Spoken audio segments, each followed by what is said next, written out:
Taking a nap. I'm sorry.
Charging started. Charging started.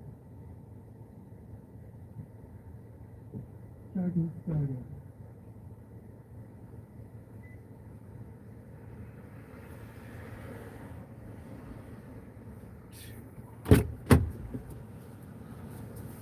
Oh, two. Let's see if we can have just.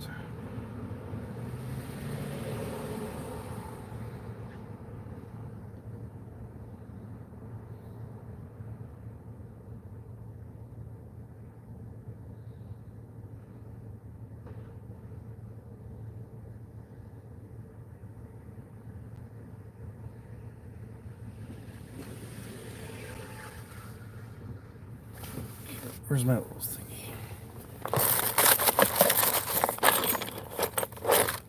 Where's my little thingy?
Amazon wouldn't work though. What do I just use the Amazon one? Oh, let's go take a real quick nap. Now that we're charged and we got kicked out, kind of. Not really. The guy was nice. Nice little guy. I'm not worried about him. But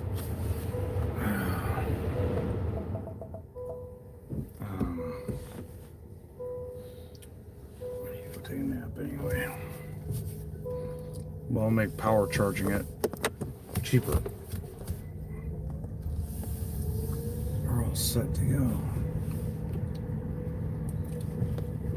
What's really interesting is I think my channel got somehow banned or something, because normally, I don't know, unless there's someone on the shorts feed or something, I don't know. It's crazy.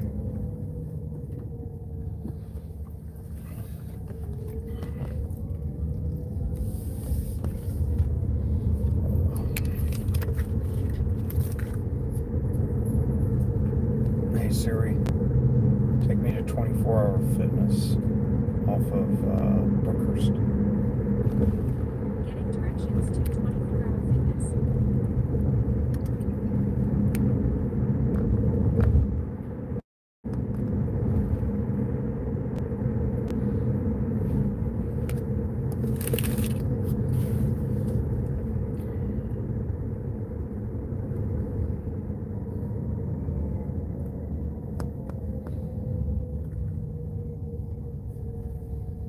There's something seriously wrong.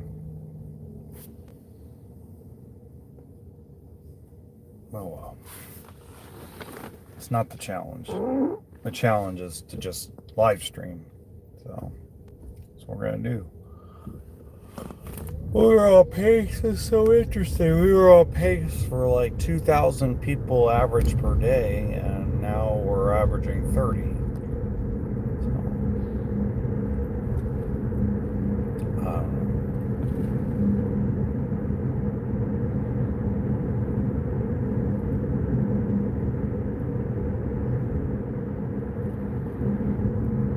Maybe YouTube doesn't like it.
I'm starting to feel like we gotta turn back time and go out and party like it's 1999. A24 is coming out with Y2K, a horror comedy that's being directed by Kyle Mooney and it's being produced by Jonah Hill. And it's all about reliving the last days of one of the most insane years in 1999, when people feared that all computers, all technology was gonna be shut down. But what if that technology actually came to life and took over the world as you know it? With a cast like Rachel Zegler, Mason Gooding, the Kid Leroy, and Jaden Martell, you got all types of personalities coming in left and right. From the cool kids to the... But I am done looking like a fucking idiot. So I'm asking you to treat me with some respect from now on. Okay? Okay. Like real respect.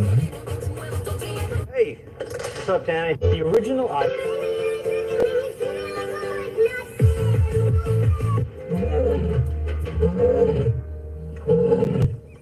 There's nothing more dangerous than a hungry lion. Kudu, drawn to the glade to drink, scatter in a heartbeat if they hear the alarm. Usually, baboons cry out when danger threatens, but not in the glade. Here, they abandon their posts to follow danger in complete silence. The kudu listen for a warning call. Silence signals safe passage. And so, the kudu enter the kill zone. Not a sound. And all the while, she steals closer. Last chance to warn. Betrayal is complete.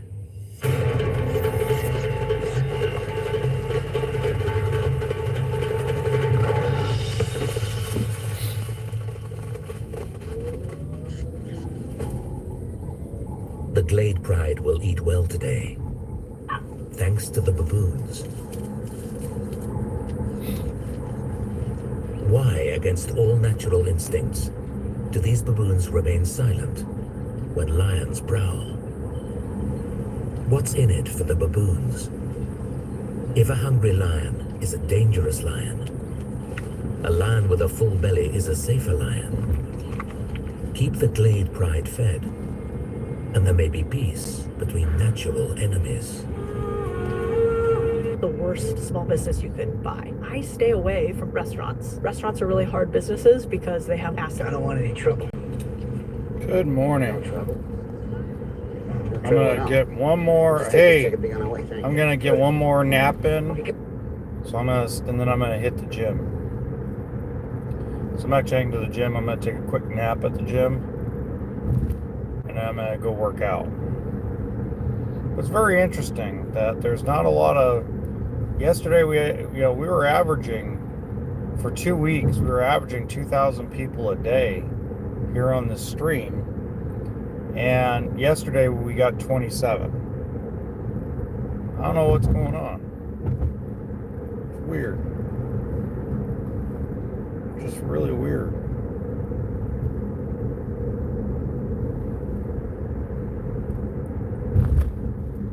I don't know if YouTube has something broken or what. Well, I lost another subscriber too. Wow. Well, I guess the experiment was only really good for 2 weeks, if you think about it, but I'm still going to do this for a full year. You know.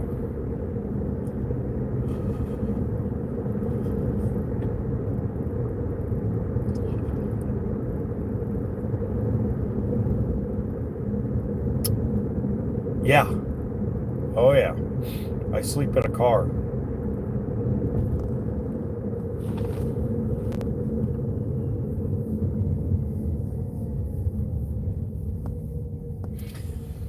I have no home to go home to.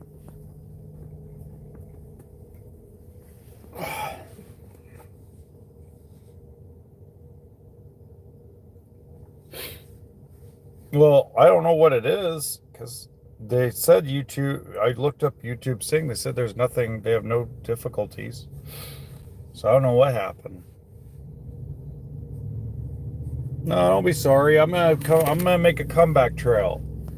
I'm gonna make it back to. I'm gonna make it back. I'm gonna make it back on the comeback trail, so I'm not worried about it. I'm gonna take probably an hour nap and then go work out inside the gym, take a shower, and then get back to some kind of normalcy. It took me 3 hours to find a charger last night. I mean, I was just nutty. And then I finally got one, and then it stopped working. Then I got to another, and all of a sudden it works, but only works partially. So hopefully they fix the one that I really like today. And go from there. I'm sorry, I'm gassy. My stomach is killing me today. Ugh. I need to drink more water. That's what I really need to do. Drink water and then go make some money. I need to make $1,200 in 5 days. I think I can do. That's the goal. $1,200 in 5 days. Oh, my stomach. Ugh. If you want to be technical, I really want to make $1,250, but you know, I was trying to just keep the number on an even scale. You know what? Instead of going to the gym, I can nap while I supercharge the car. So I'll supercharge it right now because I got it to 58%, so it shouldn't take much to get it to the rest of the way. And there's an available charger. Look at that. Look at that. You gotta love when things come together like that. Bam. Oh, perfect. Look at that. Perfect, perfect, perfect. Perfect. I can nap right here and charge the car the rest of the way. Perfect.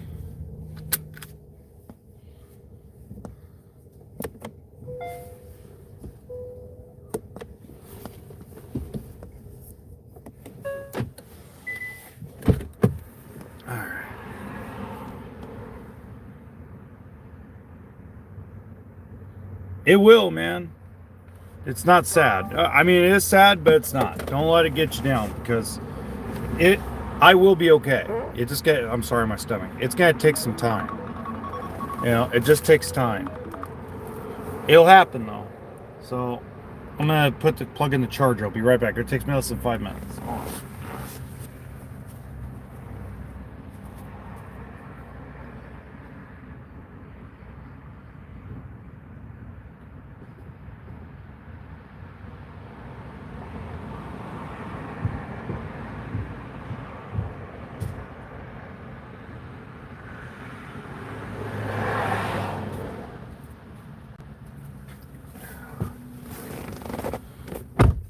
Back. See?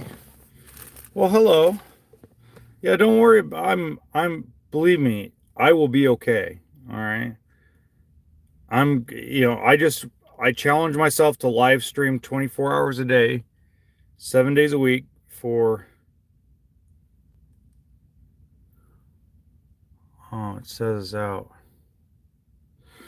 Okay. Hold on. I gotta change to another charger.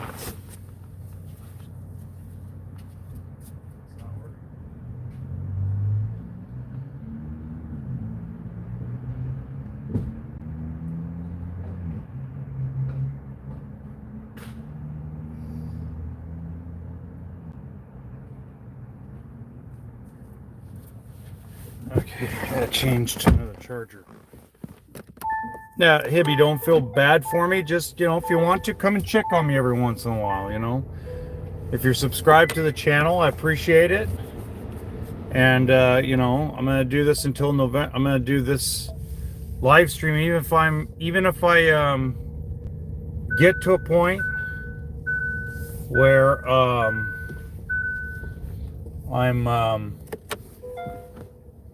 living in a house before the year is over, I'm still going to keep live streaming for 1 year. That was the challenge, the goal. So, you know, and after a year, I don't know what I'm gonna do. I might keep going a little bit. I might do it more sporadically. I don't know. I haven't figured all that part out yet, but I know for a year I'm gonna live stream. Well, thank you for subscribing. No, I'll be okay. Trust me, I'll be fine. I'm a survivor.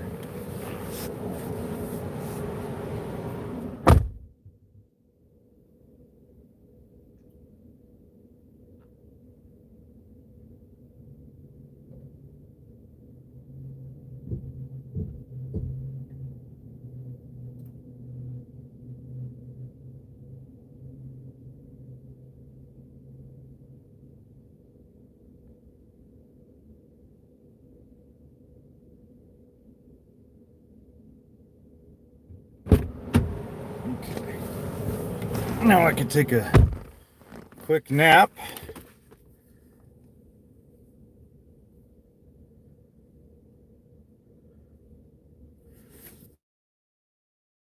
Real quick something. Give me a minute, okay? Give me a minute. Give me 1 second.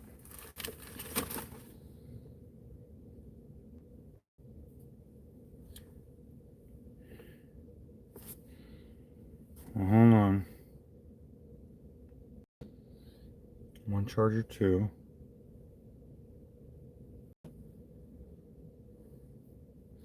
Hold on.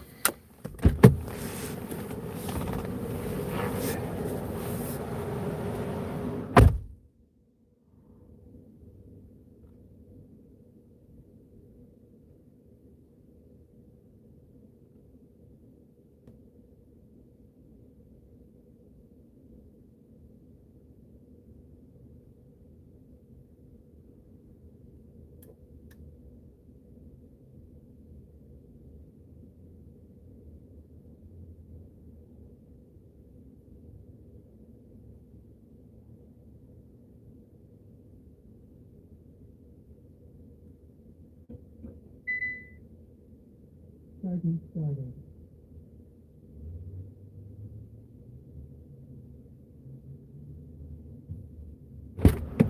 Okay. Now I'm good. Okay.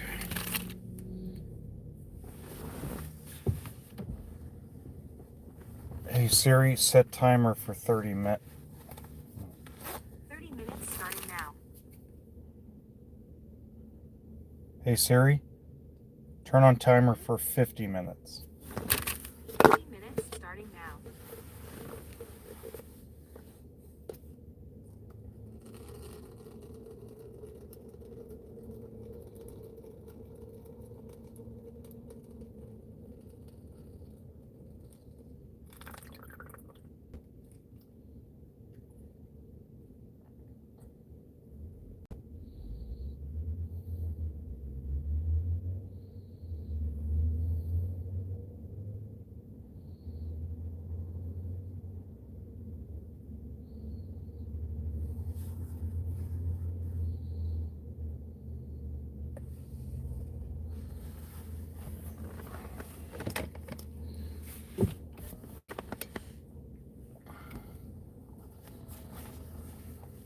Okay.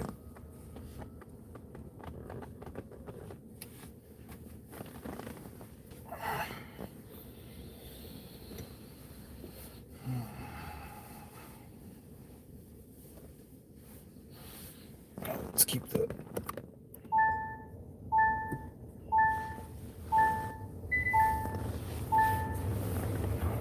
AC.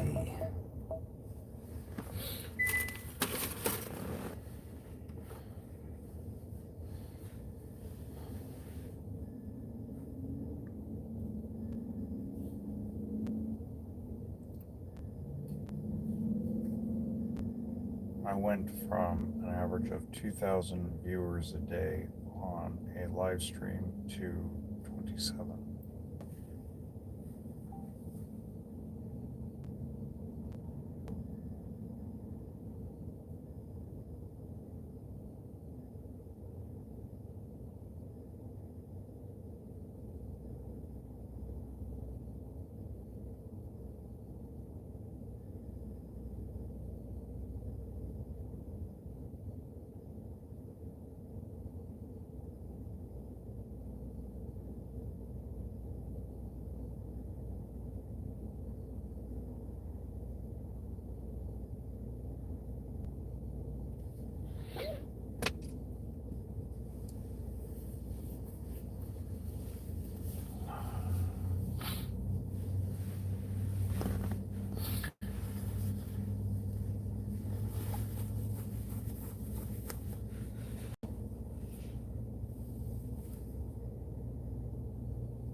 Because I don't want my customers harassed.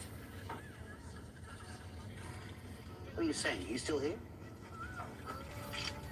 201. Thank you. Corner here. Oh, thanks. Steps. Hey, Mr. Murphy, how are you? Is that Frank? Yeah, that's Frank. Hey, Frank, how are you? How's the knee? Come on, I'll rinse you right now. Take care. Okay, Frank. I bought him back. Come on, Carl. This guy's a pen and ink man. A goddamn paper hanger. He doesn't even carry a I'm gonna go with you, Carl. You just keep your eyes open, do your job, and buy both a good humor bar.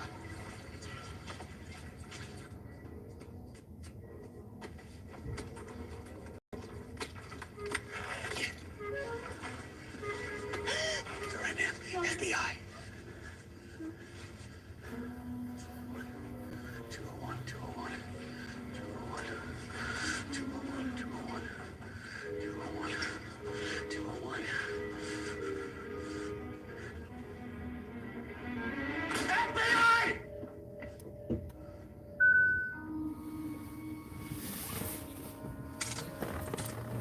Hey, good morning. Oh, okay. I'm gonna unplug the car.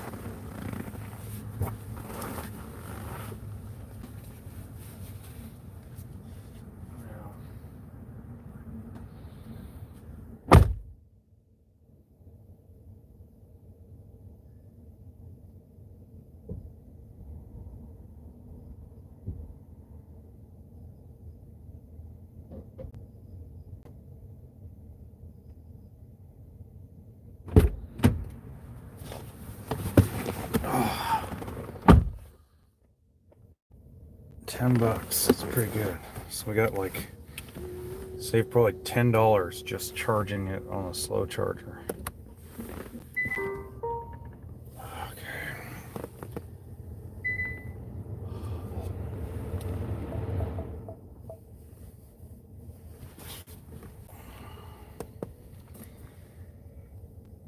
Oh, charger door open. Shit. I'm just tired.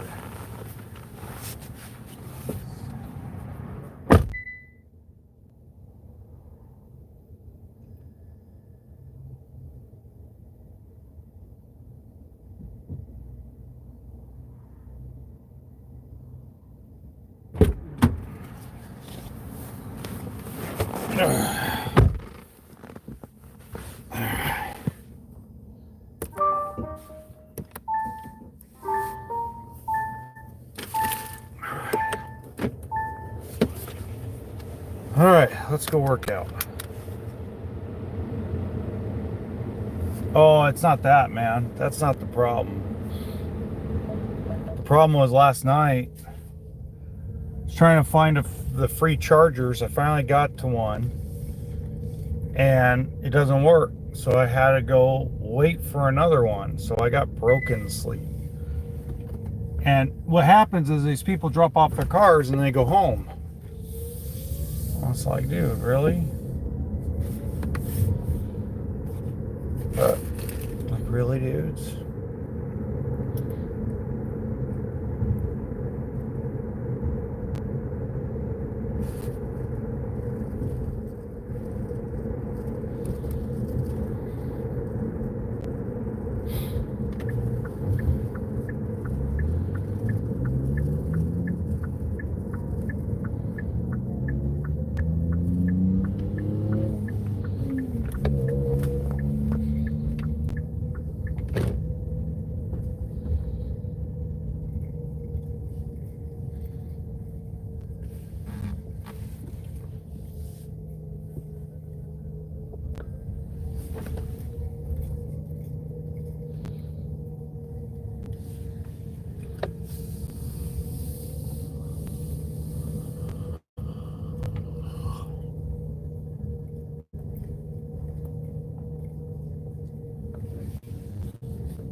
Okay, cool.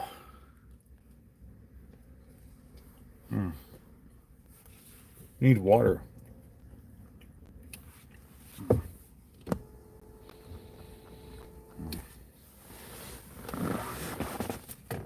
Oh, my stomach. Oh.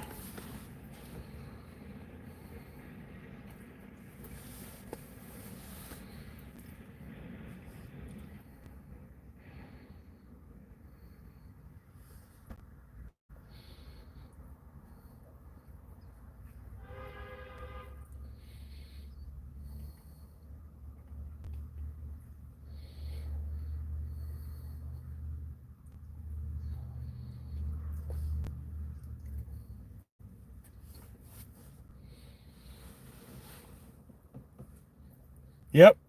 I'm gonna get some coffee after I work out. I'm gonna exercise and shower because I haven't exercised and showered in 4 days.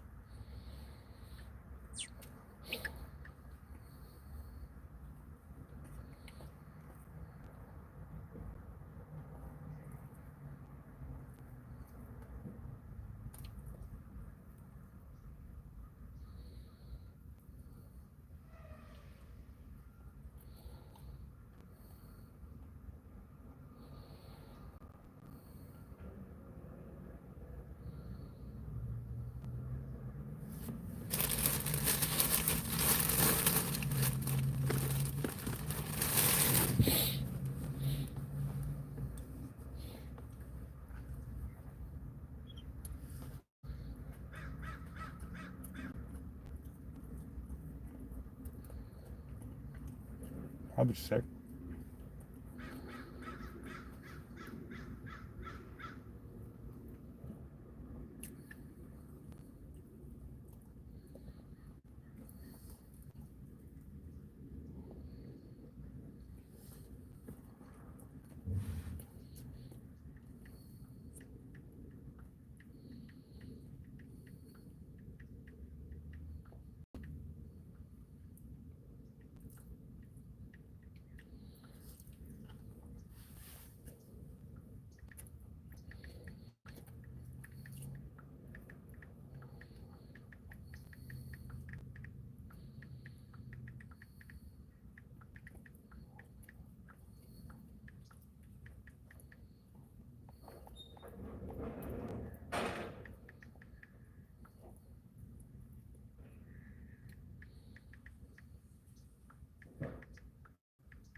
Give me 1 second.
This is not interesting anymore. All the guys are gone.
That is not a ban.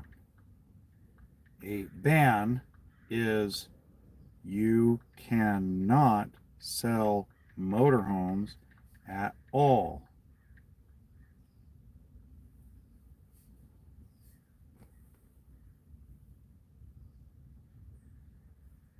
Like during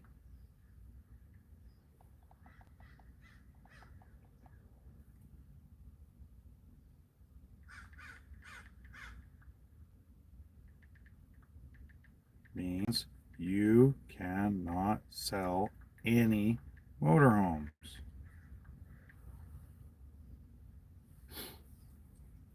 You cannot build motorhomes. It's all bullcrap. If you email me, I will send you the email at CARB sent me explaining the whole thing.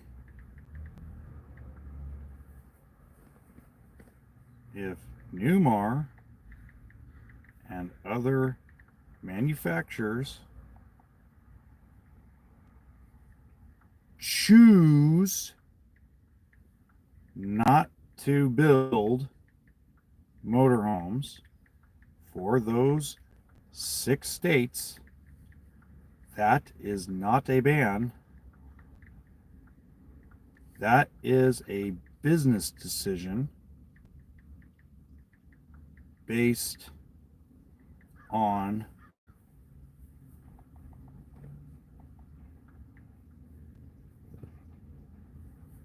stop blaming government for cheap views and ad revenue.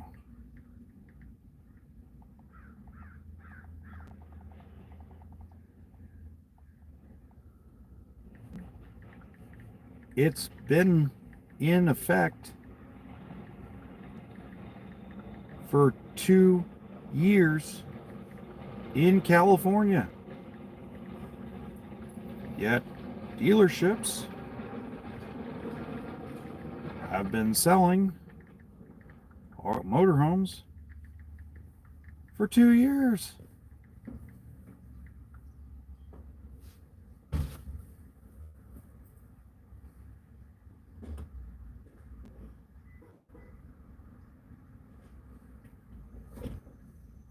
So if you want to continue to believe the lie, you're more than welcome to.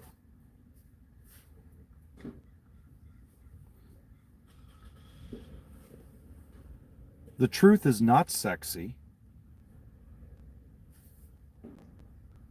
And the truth does not get a lot of clicks and views. And I will continue every single day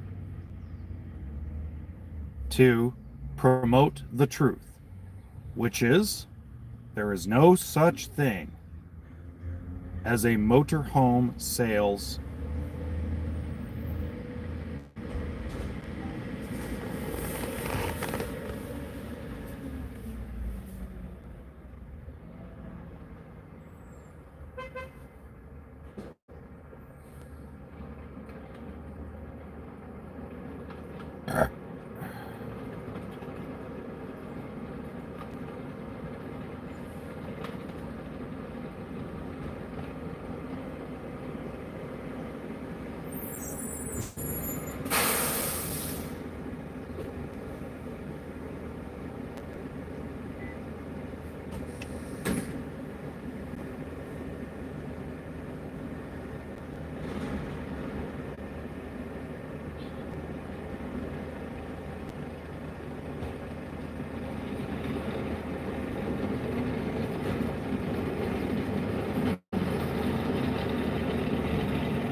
I wrote on X, LinkedIn, and a bunch of other places because I'm just tired of the freaking lies. There's a lot of lies being told in the RV industry. No, it's not that, man. I'm telling you, like, I'm telling you, the strangest thing is it's so weird. I don't know what it is, but for like 7 days straight, we averaged 2,000 viewers a day. And then yesterday, 27. That's not the algorithm. Something's broken. And I don't know what it is. So what I'm going to try to do is post a short. Maybe it's because I haven't posted a short. I don't know. It's so weird. I mean, we were doing so well. And then it just kind of just died yesterday. And I don't know what that is. You know, could be several factors. I don't know. Maybe people are just back to work. Maybe YouTube's having problems with the shorts feed.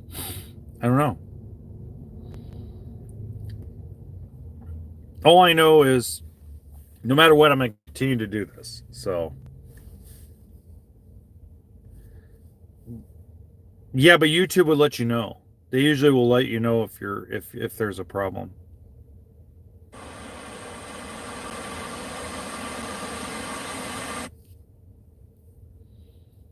And if there was a band, you wouldn't be able to see it. So.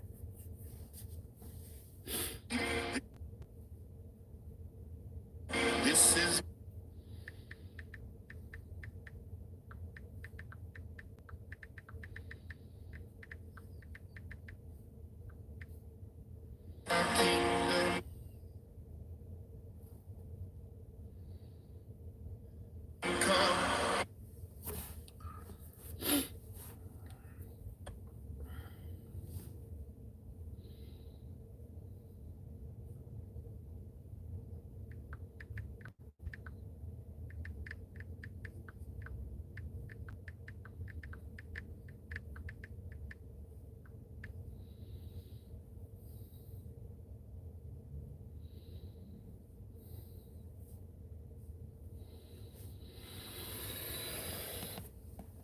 Or the weekend was a fluke. That's another thing. Could be just a fluke because everybody was on vacation or whatever the case may be. Normally YouTube will let you know. They'll send. I looked last night. There's no ban.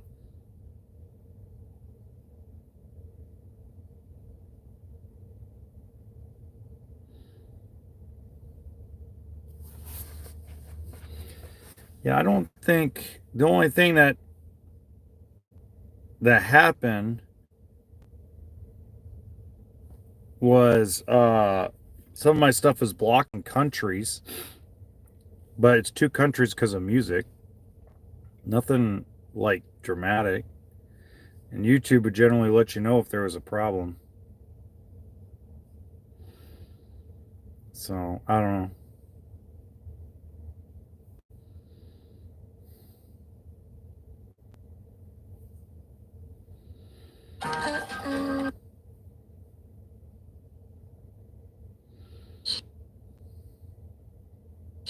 you lied about your landscaping class. Dr. Okay, I'm going to change into my gear real quick. You can keep talking. I'm watching. I'm just changing into my workout clothes. Oh. Okay. If I can find my workout clothes. Oh, I have it in my hand. Duh. Duh, dummy. Oh.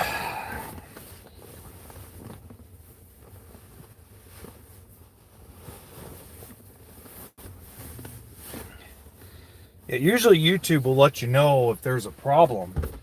But, like, even the regulars haven't been here. So I assume everybody's probably working. I don't know. We'll see what happens over the weekend. See, the other thing is I need to create a recap video today for the last couple of days. A lot of things to do. So I'm not worried about it because I'm going to do this no matter what. But it's just strange. What the hell is wrong with these shorts? Like all exposed. Okay, there we go. Like I'm all exposed. In the middle of a parking lot. Come on.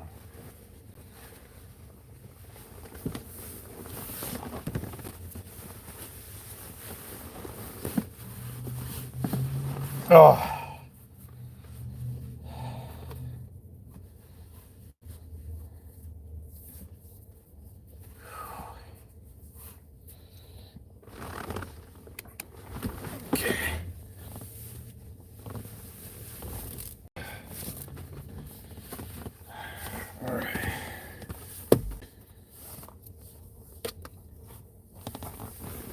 Lost my earbuds, which isn't good. So I need to clean up the car. First I'm gonna go use the bathroom, so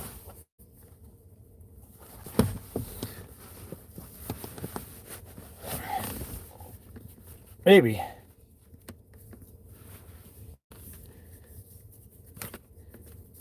It's possible. Okay. I'm actually going to use the bathroom first, so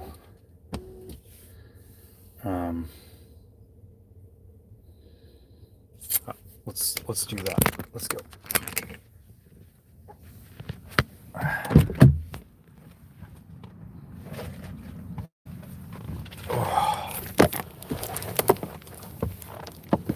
I tried TikTok won't let me do this, trust me. I tried TikTok. TikTok doesn't let you do it. They kick you out. Whoop. Forgot my hat. That's the other thing. You can't really do TikTok doing what I'm doing. I tried. I beta tested it. It doesn't work. Trying to do it with TikTok is really hard to do because, watch this, blow your mind. They ban you right away. I tried just sitting in the car, in the passenger seat, with the car off, talking on live TikTok, and within 10 minutes they kicked me off the live. It's against TikTok community to do anything in a car.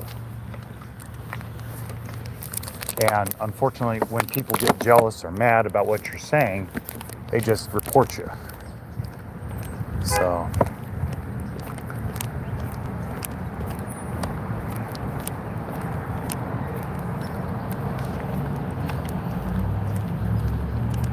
yeah, just TikTok's got more restrictions than most people think. YouTube's a little more loosey-goosey and free in a lot of respects. So is Twitch and Kick. So, morning.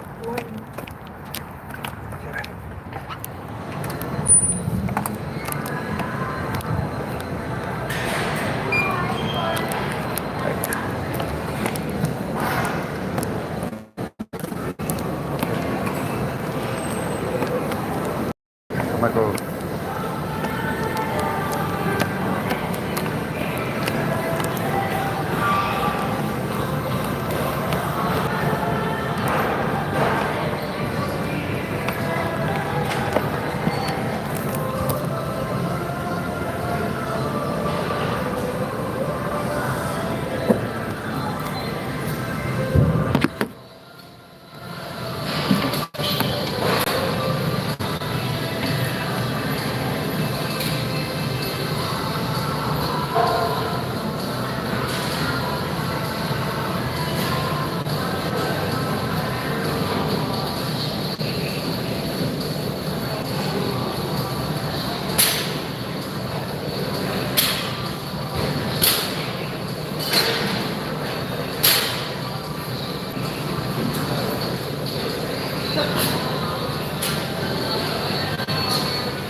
Okay.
Actual truth is.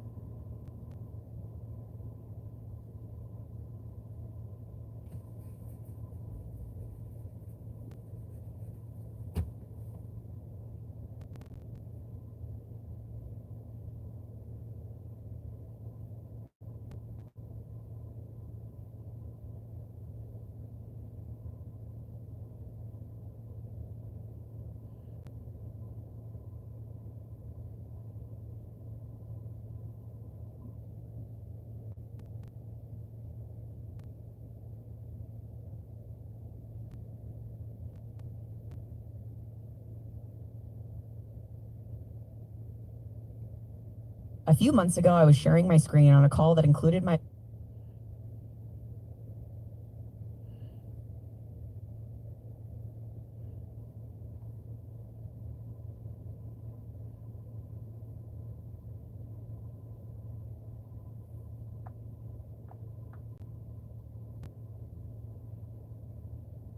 The actual.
Still going.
Alright, 3-minute YouTube shorts again. I'm kind of sorry, not sorry that I'm dedicating yet another video to this topic because I do find it interesting and I now have some clear data that I'd like to share with you. So the story starts with YouTube announcing that from October the 15th, creators would be able to upload shorts of up to 3 minutes in length. Kind of. For a while, these shorts might show up in the wrong place on YouTube and therefore be watched as if it were a long-form video and not actually a YouTube short. That would mean that for a period of time, the viewing experience of these long YouTube shorts might look like this instead of this. So during this period of what you might call uncertainty, I decided to publish a long YouTube short to see what would happen. And the summary was, hardly anybody watched this YouTube short as a YouTube short. And for those that did watch the video as a YouTube short, you're still with me here, right? We learned that average view duration was significantly shorter than if the video was watched through the regular YouTube watch page. And critically, ad revenue was minuscule. And that is what I want to focus on today. The transition is complete. Long form shorts are now being consumed as intended only through the shorts feed. And it is a cautionary tale in how much you won't make from them. So this video is in the unique position of being able to show how much money it made before and after the official transition of long YouTube shorts. And with that data, I hope you can make an informed decision about them. This is the inflection point. YouTube posted on the 20th of November that all long form shorts will be viewed as they're supposed to in the shorts feed. And this date can be clearly marked in the revenue data on the video. On the 21st of November, it flatlined completely. So for those of you who are interested, let's dive into the detail. As a reminder, this long YouTube short was visible outside the shorts feed, such as on the channel's video tab. And when it was watched, the viewer would get the classic watch page experience. This meant that the video was open to a whole host of ad type opportunities, from non-skippable ads to display ads. But look what happens to all of this revenue on November the 21st. It stops dead. $0 and 0 cents from that point onwards. So what replaces this? Well, it's a single revenue type, and it's called the shorts feed ads. And the difference is, well, I'll let you judge for yourself. As you can see, comparatively speaking, it is a tiny amount compared to watch page ads. And after the 21st of November, revenue from the shorts feed ads doesn't increase at all, really. On the day-to-day revenue of a video, it's gone from between $2 to $4 a day to between 2 to 4 cents a day. You don't need a calculator to work that one out. It's a revenue decrease of 99%. Basically overnight. Another way we can tell this data story is through views compared to revenue. Views have remained relatively stable both before and after the 21st of November, but revenue, as you've already seen, has collapsed. So remember, this is exactly the same piece of content on exactly the same platform. The only difference is the method of consumption. And it's clear that one way is far more profitable than the other, and it's no longer available. So before the long short transitioned into the shorts feed only, the video earned $105 from 25,000 views. After the transition, the video has earned 33 cents from a further 6,000 views. And this is, last graph I promise, an illustration of the difference in revenue per 1,000 views. So let's just consider the facts for a moment. Ultimately, going forward, this monumental difference in revenue will all be because a 3-minute video was filmed like this instead of this. Now, let me stress, I do not think it was a bad decision from YouTube to extend the length of YouTube Shorts beyond 60 seconds. I know that many creators have struggled to tell the stories they want to tell with that time constraint. It is no surprise that there are tons of 59-second YouTube Shorts already on the platform. Creators were making compromises. But what creators shouldn't now do is take those extra 2 minutes to tell the same stories they were going to tell. When I make YouTube Shorts in the future, yeah, there might be 70 seconds, 80 seconds, even 90 seconds long. But beyond 90 seconds, you really do have to consider whether or not it should be a short or a long form piece of content. And the only thing you need to do to force a video to be a long form piece of content, not a YouTube short, is to make the video wider than a square frame or aspect ratio. So even if you have filmed the video in a vertical format, just add some borders to each side in a video editor. And this applies to any length of video, be it 2 minutes 59 seconds long or just 10 seconds long. Yes, short form videos did exist on YouTube before YouTube Shorts. But maybe none of this matters to you. Maybe you love making vertical format videos, you want to grow an audience fast, and you don't care about making money from ad revenue.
Well,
a lot of RV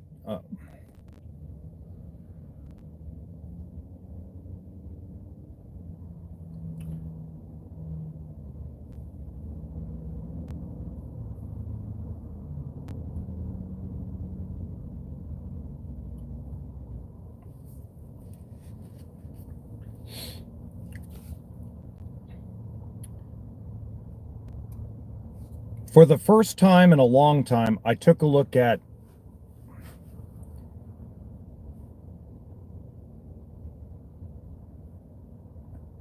there is so much confusion, lies, and fake information on the internet about this whole motorhome sales ban. And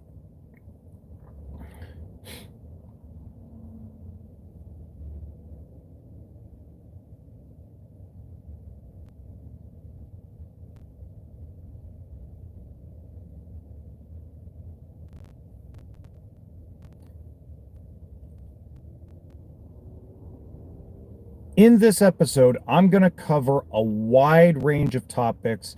We're going to go back over. In this episode, I'm going to cover a wide range of in this episode, I'm going to cover a wide range of here in the background. Okay. In this episode, I'm going to cover a wide range of topics.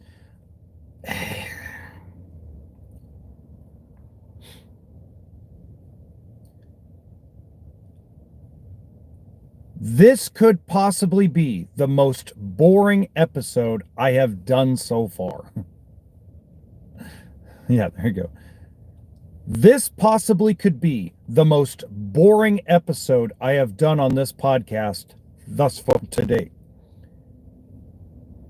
To date, this could be the most boring episode on this podcast that, yeah. This possibly could be the most boring podcast episode I have done to date. Welcome to... It's very possible that this is the most boring episode that I have done so far. Welcome to HB RV Lifestyle, the podcast. I am the host, the Honey Badger, here to give it to you straight. Yeah, let me do one more time. One more time. This possibly could be the most boring episode I have done on the podcast so far. Welcome to HB. This possibly could be the most boring episode of the podcast that I've done so far. Welcome to HB RV Lifestyle, the podcast. I am the host. This could possibly be the most boring. This could possibly be the most boring episode. Yeah. This possibly could be the most boring episode of the podcast that I have done so far. Welcome. It is very possible, very, very possible that this is the most boring episode I have done. There we go. This possibly could be the most boring episode of the podcast that I have done so far. Welcome to HB RV Lifestyle, the podcast. I am the host, the Honey Badger. Feedback. This possibly could be the most boring episode. This possibly could be the most boring episode of the podcast that I've done so far.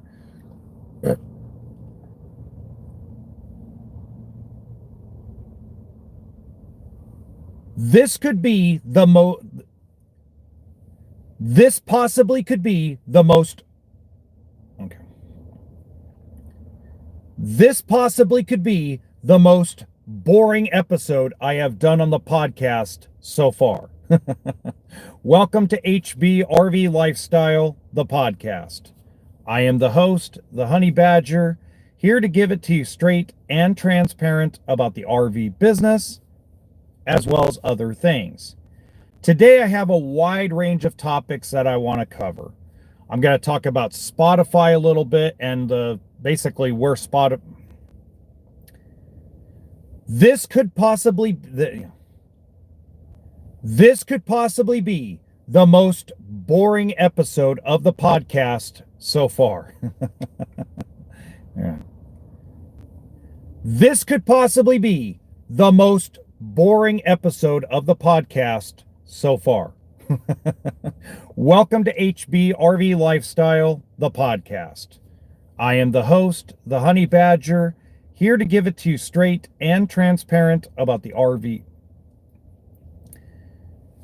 This could possibly be the most boring episode of the podcast so far. Welcome to HB RV Lifestyle, the podcast. I am the host, the Honey Badger, here to give it to you straight and transparent about the RV business, as well as other things. Now, today I have a wide range of topics that I want to go over. It includes Spotify and the podcast and its future. There's some things to talk about as far as RV manufacturing. But where I want to start is I'm going to beat a dead horse, because it seems to, the lies, the propaganda seem to be happening daily. There is no such thing as a motorhome sales ban. But I'm going to go one step further.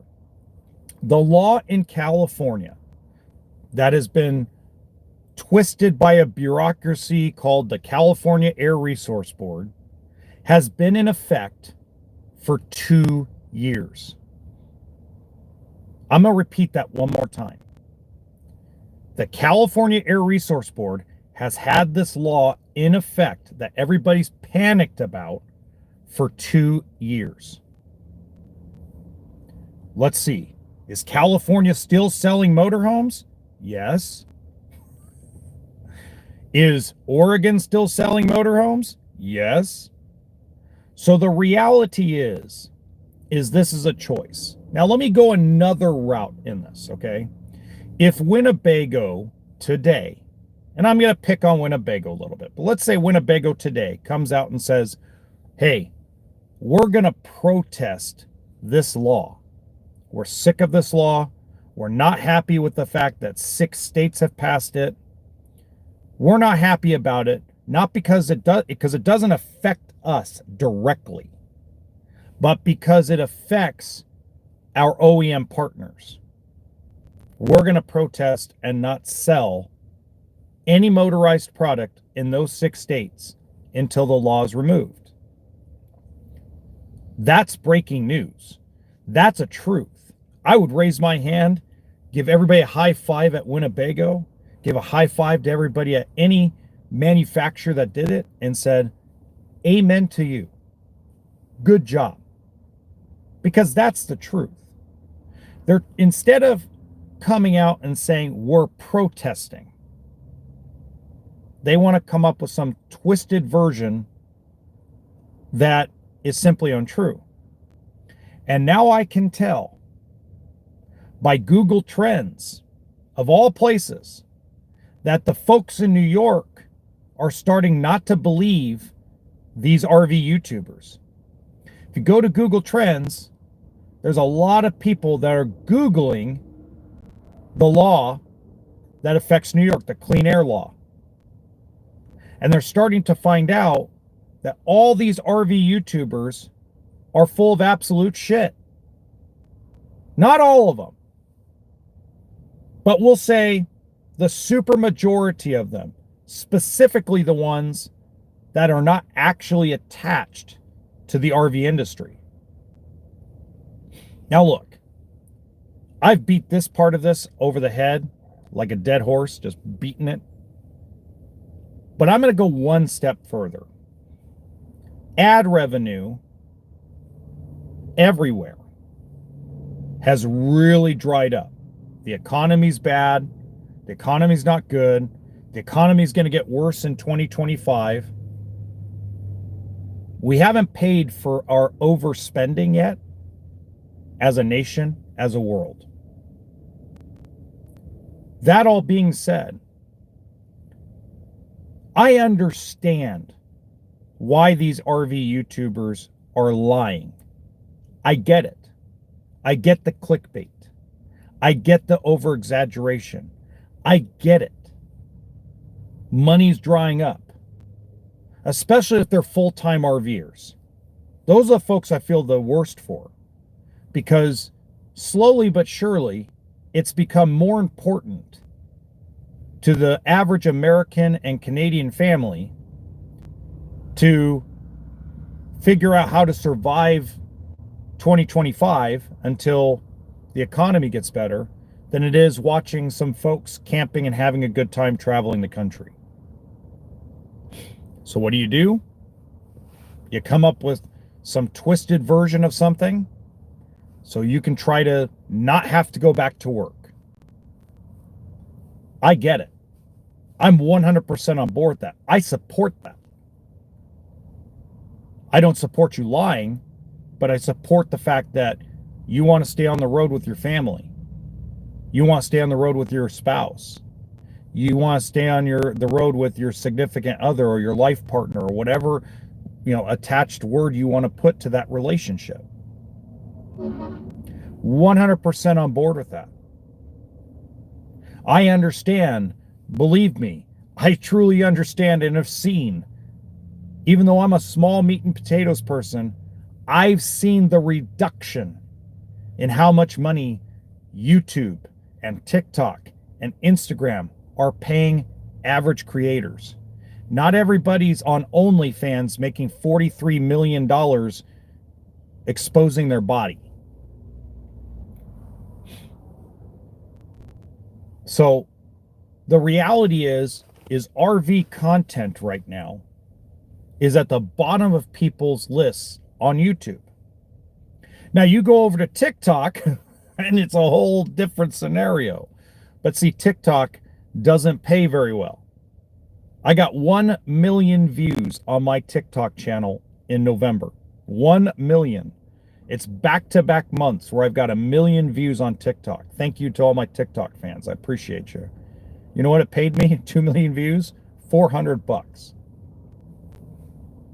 I mean, the ad revenue's just not there. Okay? And the problem is this is where I give Liz Amazing a lot of credit, okay?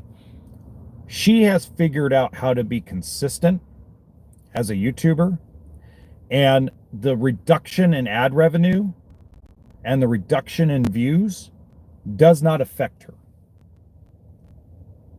It doesn't. Maybe she quietly is having issues, but isn't really talking about it or isn't expressing it through advanced bullshit in her videos. She's staying consistent. While a lot of others roller coaster ride. Oh, we're in such and such an area and it's so beautiful. And I've got 1 million subscribers and only 2,000 people watched my video. It's because they don't care. Not right now. In a year from now, when the economy starts hopefully recovering, people will care again. I guarantee you in 2026, if these full-time RVers that have these big followings on social media, if they can find a way to survive without lying, without creating chaos, without twisting truths, if they can find a way to survive and not have to go back to work and not sell the rig and not get out of the social media platforms and continue the journey, it'll spike back up. It's a trend. RVs are a luxury trend. Okay, there's a peak and a valley to it. There's no steadiness to it, which brings me great segue into Spotify. So I've been getting some emails and letters in my P.O. box. Oh, by the way, real quick about my P.O. box. I've received 14 letters from you guys. Thank you. A lot of you have sent me some beautiful letters, cards. It was a lot wonderful. 2 of you, I don't know who the 2 of you are, but 2 of you did not put a return address or return name on the envelope. I kind of had a rule over the last 5 years okay? Because I had a bad experience opening up a letter when I was living in Ventura in the apartment, where somebody sent me a letter that was handwritten envelope and it had a white powder substance on the paper, and I freaked out. Okay. I completely freaked out. I called the cops. I called the post office. Sure enough, it was just sugar or some kind of like residue paper or something. It wasn't anything weird or nasty or anything like that. But I made a rule. If there's no return address, no return envelope, I don't care if there's $1 million in there. It's going into the shredder. So, unfortunately, 2 of you sent me a letter. If you want to resend me the letter, you're more than welcome to. Just put a return address. Because I'm a little paranoid about that, okay? I have my paranoias like anybody else does. That being said, going back to it, some of you have also reached out by email, direct message.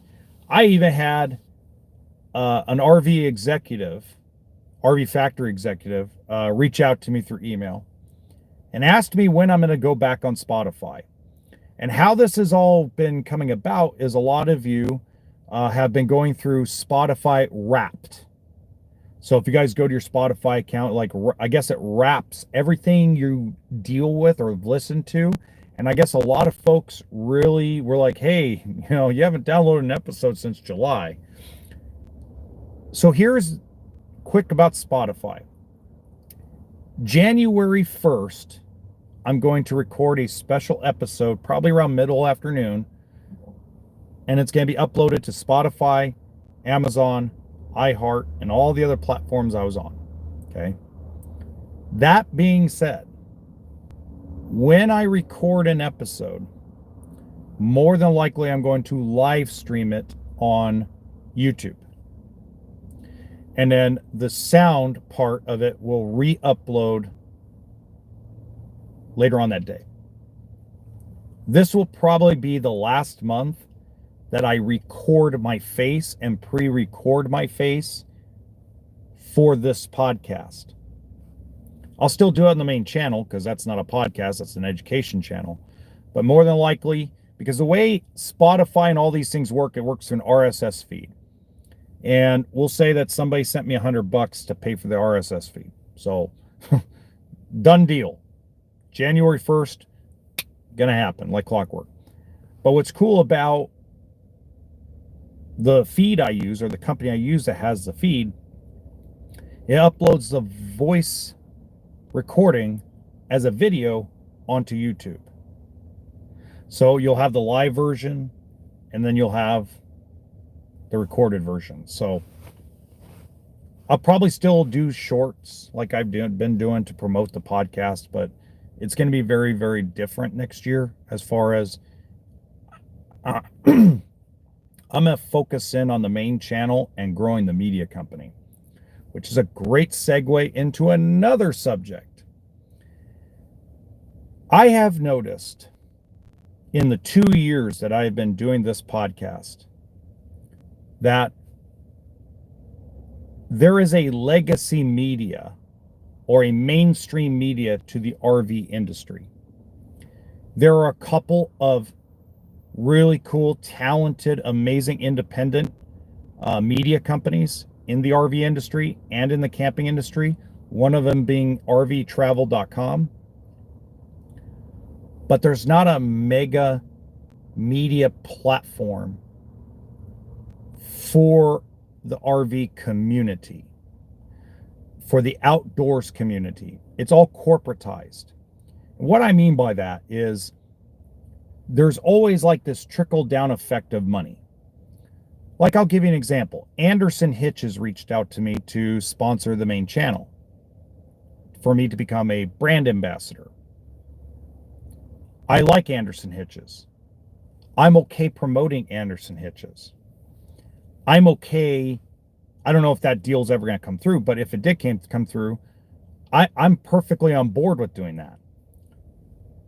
But what I don't want to happen is I don't want a media company to be built on RV manufacturer money or Lippert money.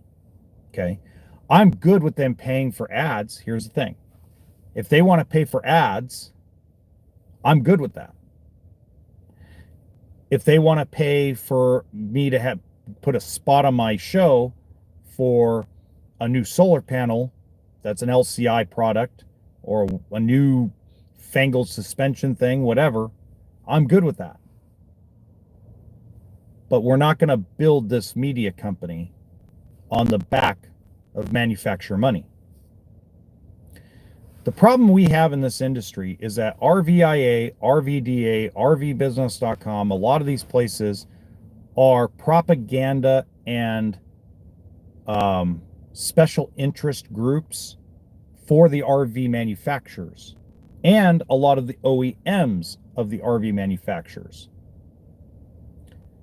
There isn't somebody out there outside, a couple people like RVtravel.com, outside of Dustin Simpson, outside of, some of the Facebook groups like Grand Design, the Grand Design groups like Grand Design, I can't remember. The Wests have that Facebook group. Grand Design Major Problems. There we go. I had to think about it. There's no middle ground or medium anywhere. And I've said this several times over the years. Everything's a piece of crap and everything's perfect. I mean, there's nobody coming out and saying, hey, I'm not a salesman.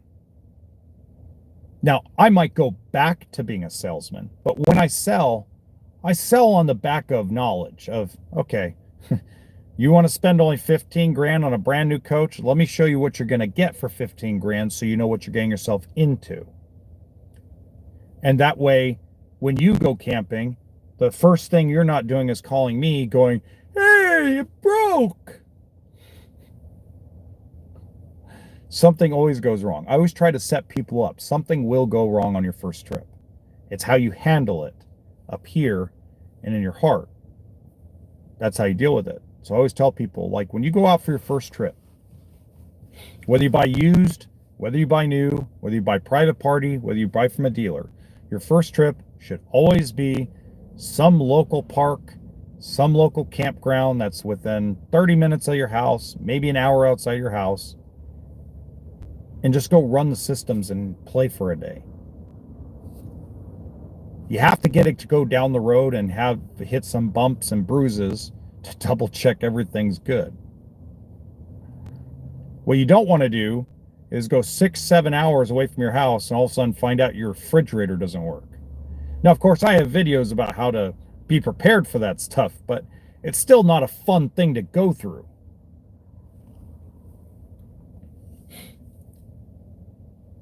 That's a great segue into the next thing I want to really cover in this episode. We have to stop yelling and screaming to the heavens about any product, that every product is a piece of crap. Yesterday is a perfect example. Guy comes up to me, we're talking, he's got a Ram 1500. He's talking about putting a truck camper in the back. A guy next to him says, oh, Ram's a piece of crap. It'll never hold that thing. And the guy says, no, Ford's a piece of crap. I've owned 2 or 3 Fords and I switched to Ram. The other guy's like, well, I switched to Ford because Ram motors kept blowing. A fact of the matter is, everything built, and it's not just RVs, it's cars, it's trucks, it's boats, it's your electric toothbrush, it's your refrigerator at home.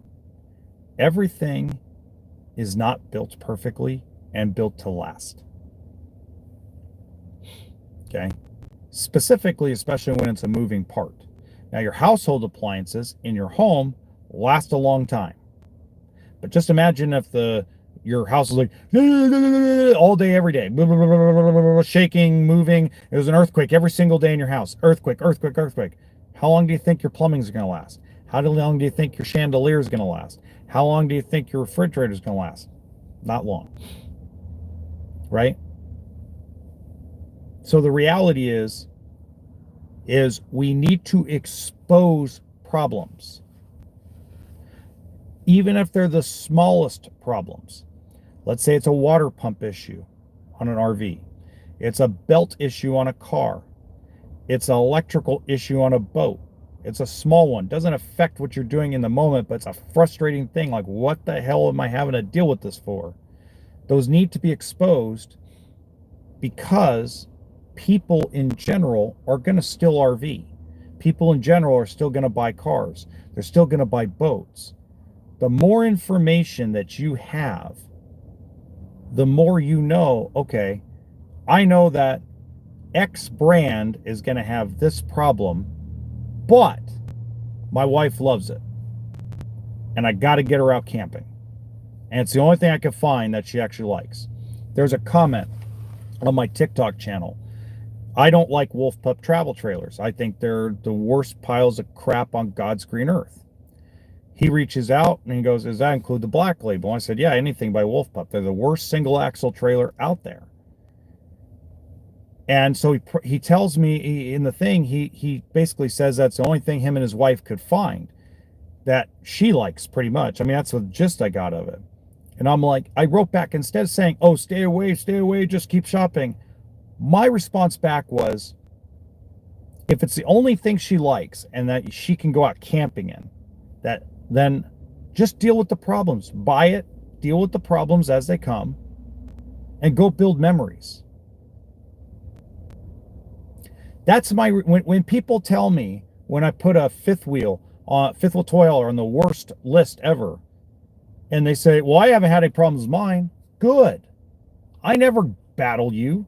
If you, let's say Heartland, I put Heartland as the worst fifth wheel toy haulers for 2025. I had 4 people go, I've never had a problem with mine. I've never had a problem with mine. Good. That's excellent. That's not an issue. That's actually great. Because not every single rig built is a pile of crap. And that's proof positive. I gave my professional opinion about certain rigs. And I gave my top 5 worst and top 5 best. And I still have to finish them. But let's be realistic. It doesn't mean everybody has a problem. Fact of life. Now, I'm going to leave you with this. We as an industry, as a community, as a consumer, as a seller, as a buyer, all of it, we need to start treating each other with total respect. I'm starting to get not only comments, but just messages to me that how rude people are being, both on the consumer side, the private seller side, and the dealer side. Just because times are tough doesn't give people the right to be rude. Fact of life. In times where things are tough, we should be more accommodating for people, be more happy for people, be more excited for people.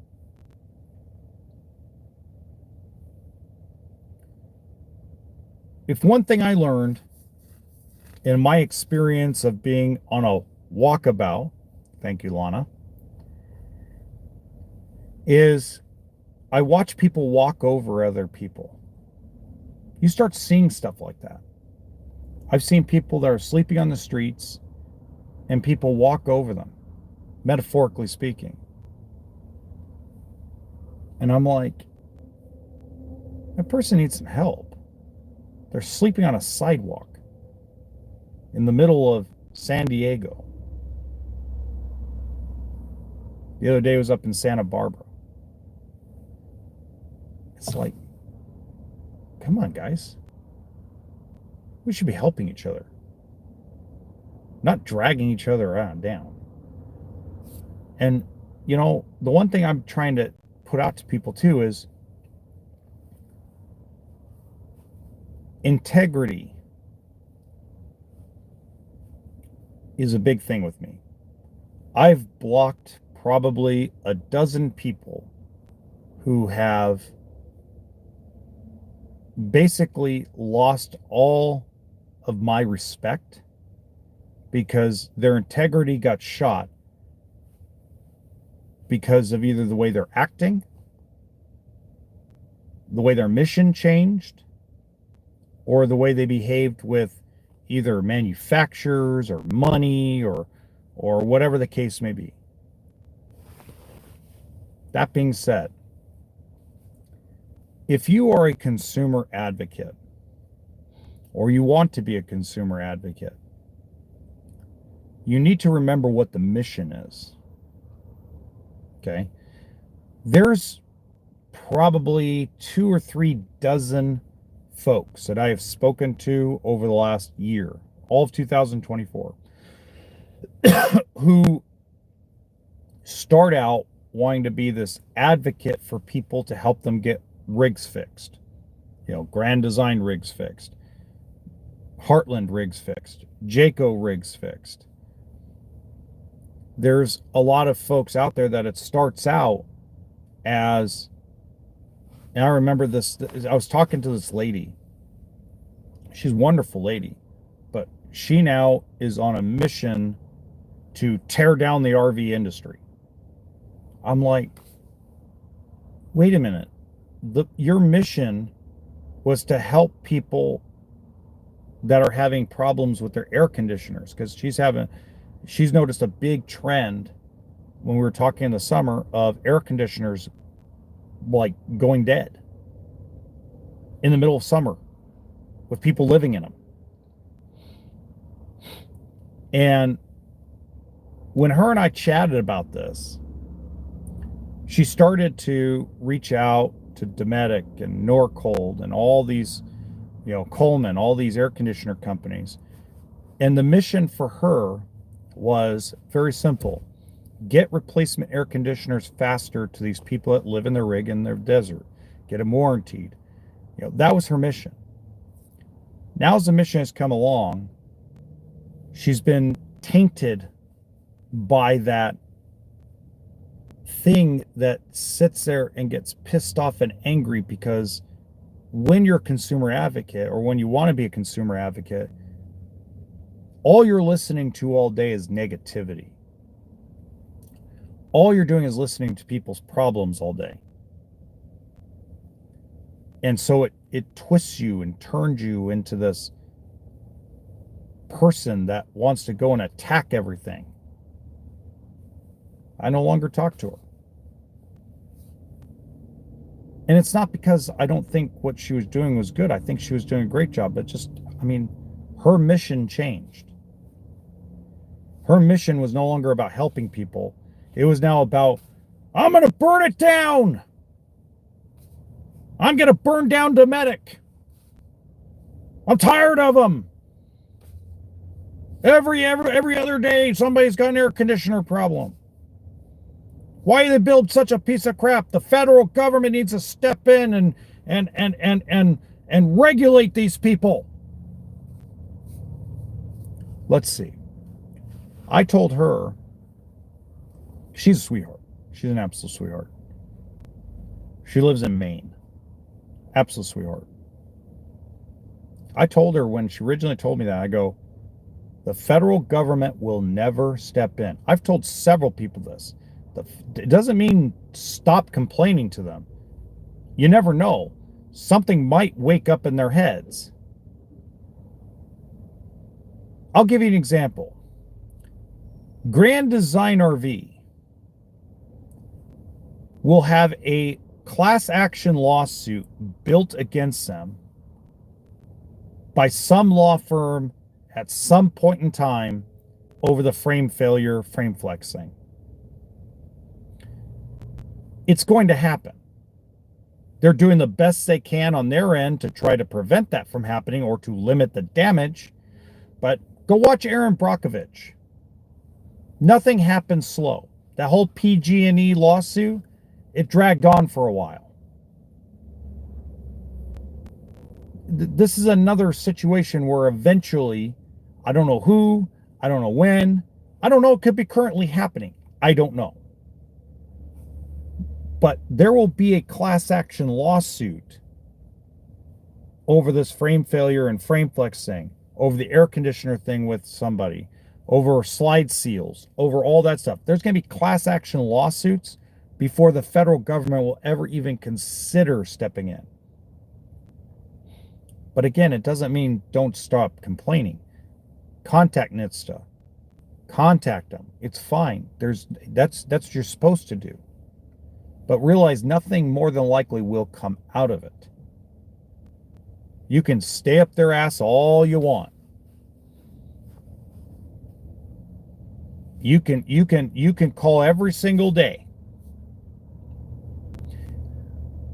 And it ain't gonna do nothing. Because at the end of the day, guys, it's still government. And government is, especially in the United States, is run through a bureaucracy. And bureaucracies are held up by special interest groups. It's the same thing that's been going on for 200 years. It's the same thing that's been going on in other countries for tens of thousands, hundreds of thousands of years. I probably exaggerate a little bit with the hundreds of thousands, but for thousands of years, this has been a reality. So until next time, remember, toolkit and sense of humor.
Lunch and dinner.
Ugh.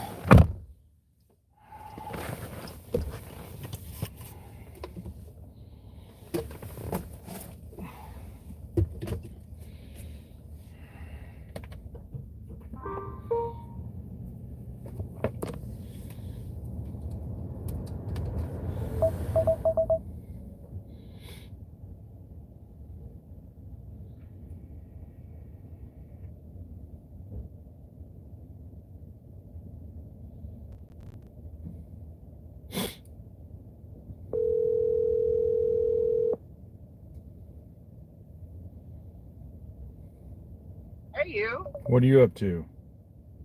What am I doing? Oh, I'm running down the highways up here in freaking massive Texas. Oh, I bet you're having a blast. Oh, fuck me, dude. You know, some of these damn towns are, talk about Hicksville. Jeez, I Louise. tell you, I told you it was gonna be a culture shock. You didn't believe me, did you? Yeah, well, it is what it is. Oh my God. So. Weather's terrible. No, the weather, you know what, has been a freaking heat wave, and all the humidity is what kicks you. Yeah. It had been very reasonable. We were all right. I mean, today was the first day we got rain, but nothing to write home about, so it's all good. It's all good. How about you, Mr. Thanksgiving at the beach? Where are you? Anywhere and everywhere right now. Oh, okay. So you're not stuck to a dealership anywhere. Gotcha. Nope, not right now. I mean, Nora's RV wants me to go up there and talk to them about just selling, which would be fine. But no, nobody, nothing to write home about at all. I'm kind of just dealing with whatever I can deal with at this moment. The industry in California and most of the West Coast is bad. Oh, everywhere. Are you kidding me? Even Texas. Everybody was like, oh yeah, that works all on its own. Oh shit. Hold on a second. Hold on, okay? Hold on. Yep.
I'm getting.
Let's go. Hello. Good morning. Good morning. Good morning. Good morning. Chúng ta luôn sức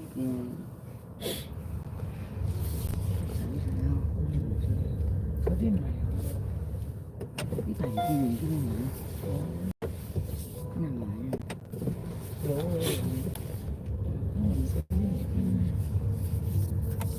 cái xe mày cháu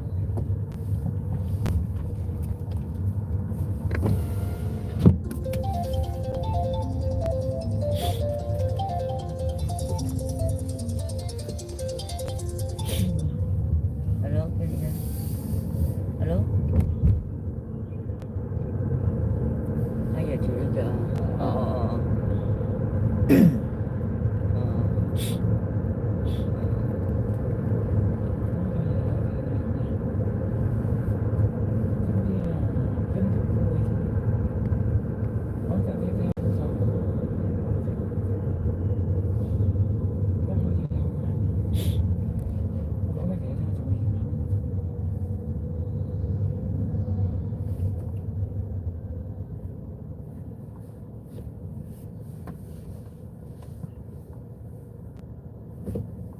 nhưng mà có tiền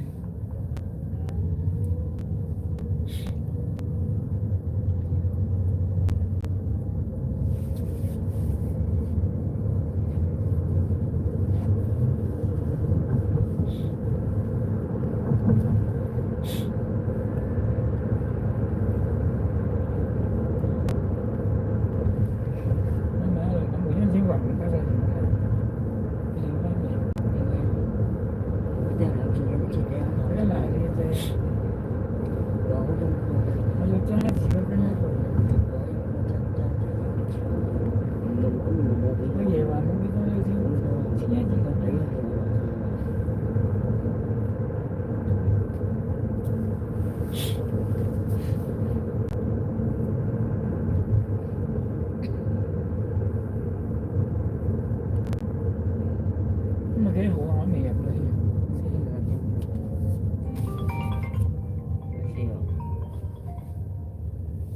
đi cái mình chỉ là gì này lục hộ con nói cái mà nói chuyện nói mẹ thì ăn vui nó chỉ là cái gì mấy gì mấy mãi mấy gì mua xài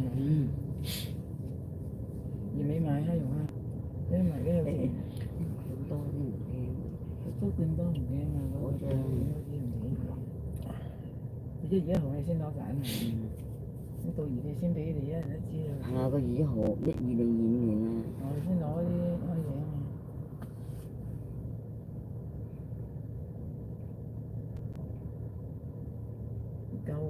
呢個，所以古收啊，始終跟住到係死嚟死。我話而家一次揾點樣收科嘅，點樣收科嘅？點樣收科嘅？今日自己3日嘅啫嘛，食嘢啫嘛，我見啲瘦嘅嘢都唔會食，你近日嗰啲地方都冇買食。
真係都好中意食冰餅嘅咁樣。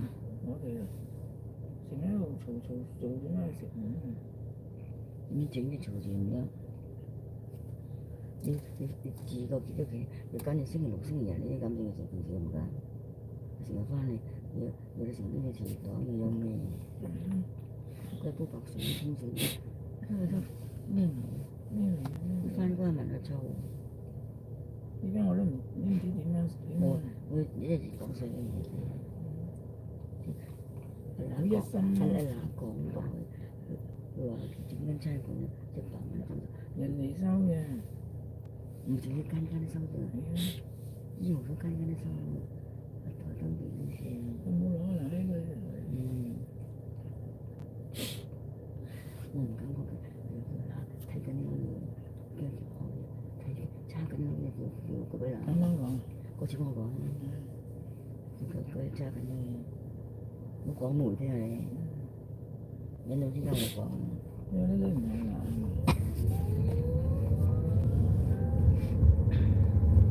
因為第一次講晒嘅係。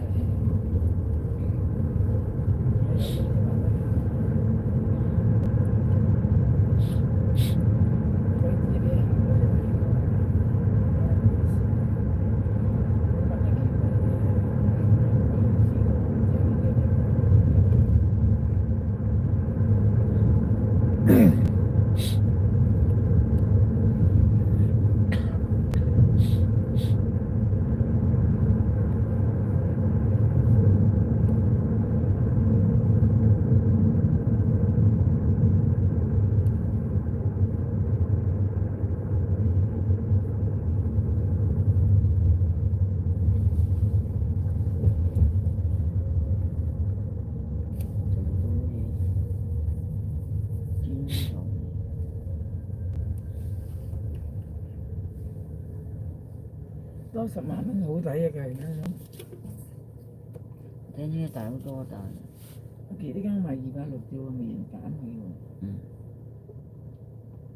嗱間只都賣280，所以好求啊，105人來咗。嗱間只賣130喎，爭3萬蚊。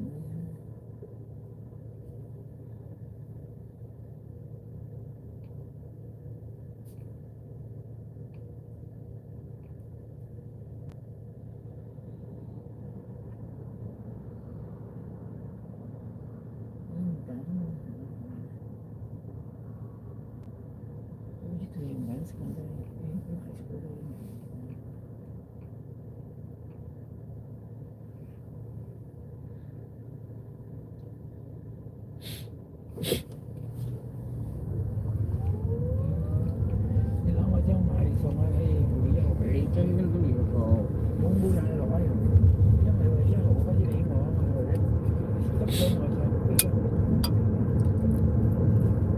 你將加唔到六個字攞你張買咗，你都知道啊嘛。你仲買得你啫，你哋好翻身。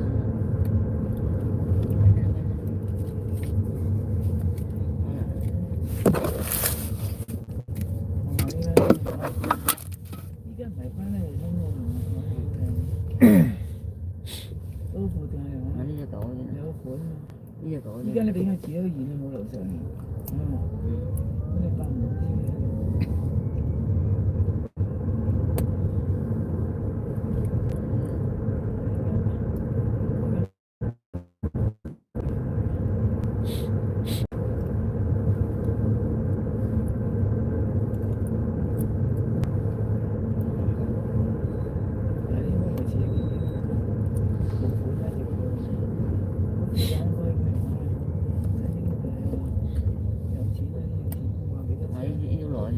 有張年都唔開嘅，呢隻攞呢個呢個鬼，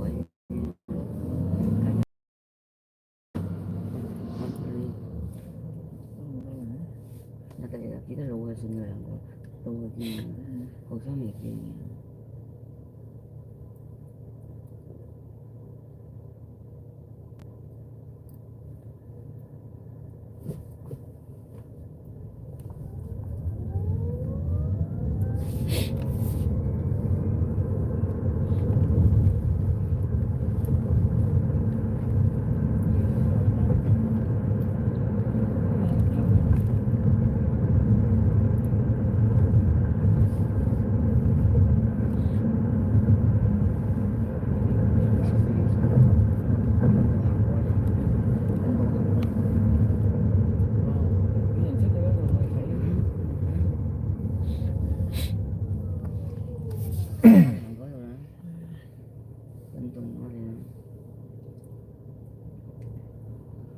都喺度回光少嘅。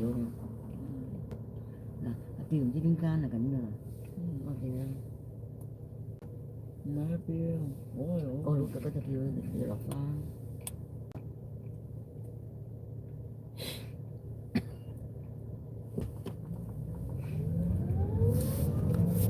一定要嚟自己間點嚟。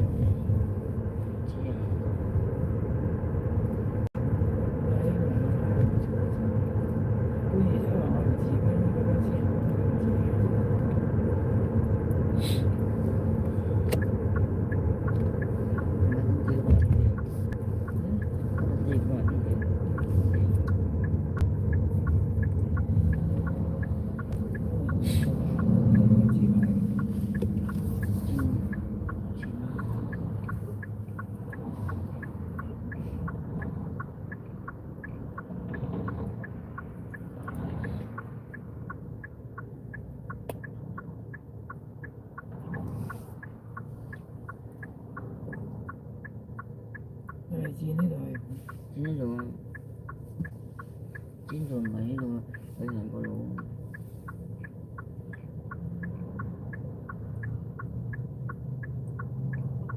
買渣買翻同埋嗰啲一樣，我買炸好多嘅。佢亞東嗰啲亞呢啲屬於亞東仲唔同，嗰啲好味咯。6 蚊幾唔貴啊，貴一兩蚊。貴過你和平要呢買嗰啲。貴。我係8蚊幾啊嘛。8蚊，呢度啲爪咧冇油 ，ABC 犀利嗰個 ABC 爪啲好多油啊，肥咁嘅，講嚟8咁都冇油啊。買咩買唔知。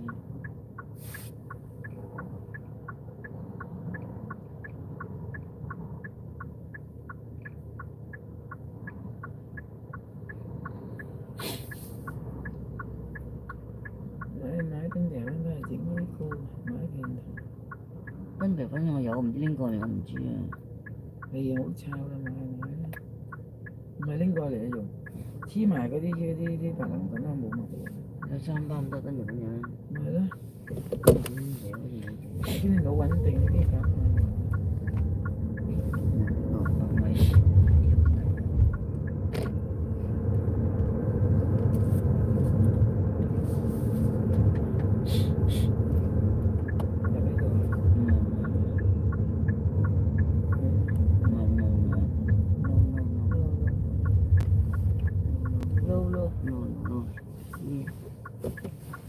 Here, it's right here. Yeah.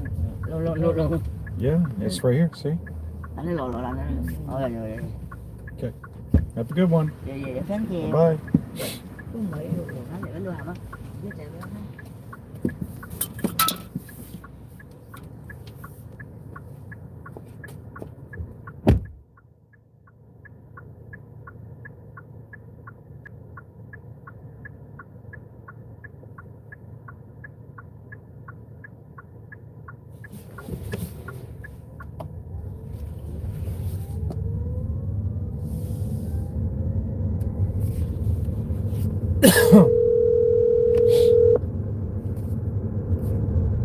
Hello. Okay, sorry about that. Oh, no worries. No worries. No worries. So, So how are the so kids? you Are they gonna happy? see your- No, they hate it. They're miserable. Oh. What are you saying? Yeah. I said, are you gonna get to see your kids for the holidays? Nope. No. Oh. Nope. They didn't really want to see me anyway. Oh. Sorry to hear that. Oh, it's okay. It's nothing personal against me. It's just, you know, they're all in their own little worlds right now. Gotcha. They're teenagers. It's just kind of the fact of life. Sure. Got it. Got it. But I don't know. I'm going to go up and talk to the Nor's RV guys next week, and I don't know. I guess you know how I am. I'll figure it out. I'm like a cockroach. You can drop a nuclear bomb and I'll probably still survive. Ay. That's what Joanna told me. That's what my daughter told me. Oh, shit. She's like, because, you know, they always say I'm like a cat. You know, I always land on my feet. My daughter's like, no, Dad. You're more like a cockroach. They'll drop a nuclear bomb and you'll be the only one to survive. Ay. She meant it in a very respectful, kind way. Oh, I'm sure she did. It was just funny as hell. Kinda- But I've lost 20 pounds. Holy moly. I've been in the gym the last 8.5 weeks, 9 weeks, 4 days a week, 5 days a week. Okay, well, good for you. Yeah. So, but yeah, the world of RVs. Two guys I were working with at Giant RV that became reps, or moved to Texas or moved to Arkansas because life was cheaper, or on the verge of losing their homes. So, just goes to show you, they can tell you all they want, the market's okay. It's not. Yeah, lots of moving parts. No, I know that. Oh yeah. Come back to California anytime soon, or Nevada? No. Not right now. Not right now. Probably not till spring break. Oh. I'll take the kids so they can see my parents.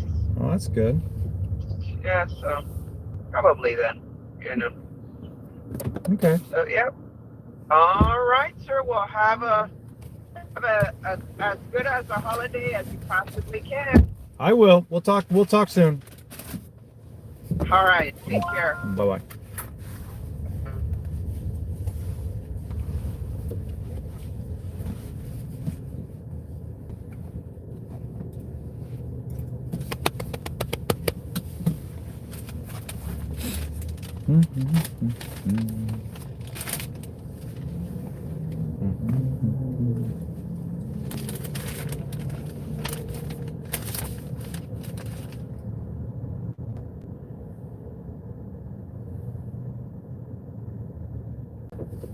Okay, we're gonna have to play this cage.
¿Qué horas son, mi corazón?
¿Ese?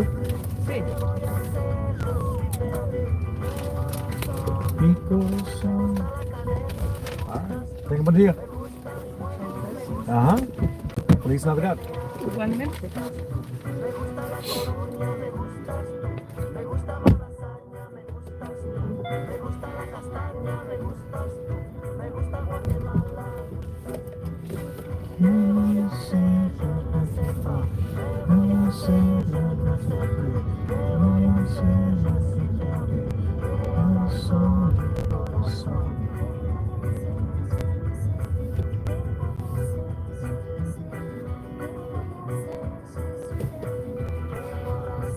Mi corazón.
No todo lo que es oro brilla. Remedio chino e infalible. Apple Card is the perfect card for your holiday shopping. Apply now to holiday on iPhone. Subject to credit approval. Apple Card issued by USA, Salt Lake City branch. Terms and more at applecard.com.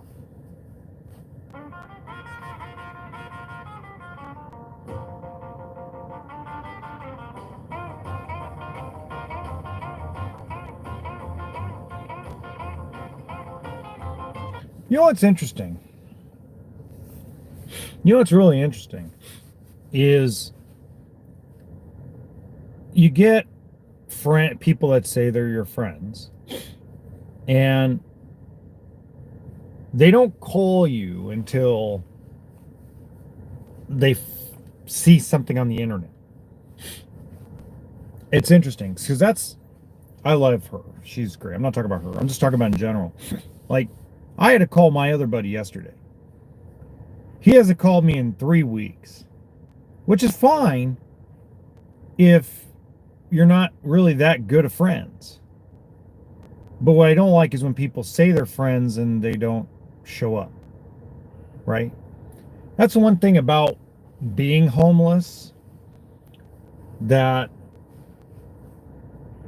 just makes you think, like, do these people really care about you, or are they in their own little worlds right now? Now, everybody is going through their struggle. Everybody. I don't care who you are. People are struggling. I mean, look, this whole experience has given me more gray hair at 40 than I had ever before. I mean, look, it's going gray. See? Like I'm becoming Silver Fox here. But at least I got rid of this thing. This thing was freaking bugging the crap out of me. It's almost gone. I dried it out as much as I can. I had to put lotion on today. I'm starting to think YouTube banned my freaking live stream. I mean, I don't know. Let's see.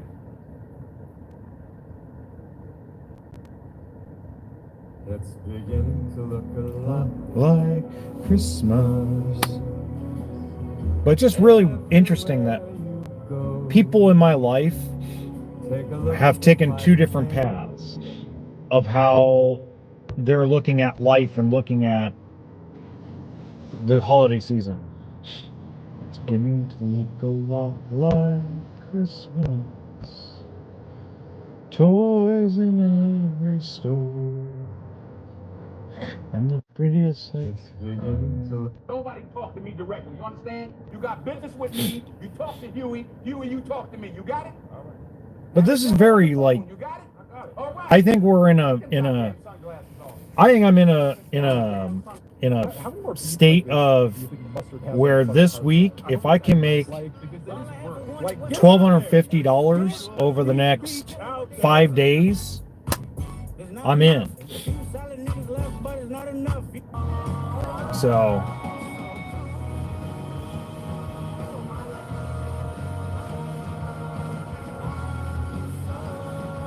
Why is Navai?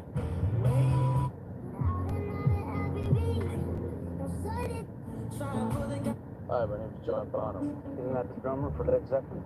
Wow, good. Classic rock fan. We don't get many strangers around here. what is interesting though is Anybody ever tell you that? we had over 50,000 views on the live stream over the weekend, and we have 27. Wow. So I'm wondering if certain countries have banned my live stream. I wonder if that's what's going on. You got a smile that lights up a room. Anybody ever I haven't seen the Kid D. I haven't seen any of my moderators. Hi, my name's John Bonham. Isn't that the drummer for Led Zeppelin? 98% of the high-performance people on the planet are not alpha males. Okay? They're beta males. Okay? Elon Musk, Warren Buffett, Bill Gates, Zuckerberg, all have one thing in common.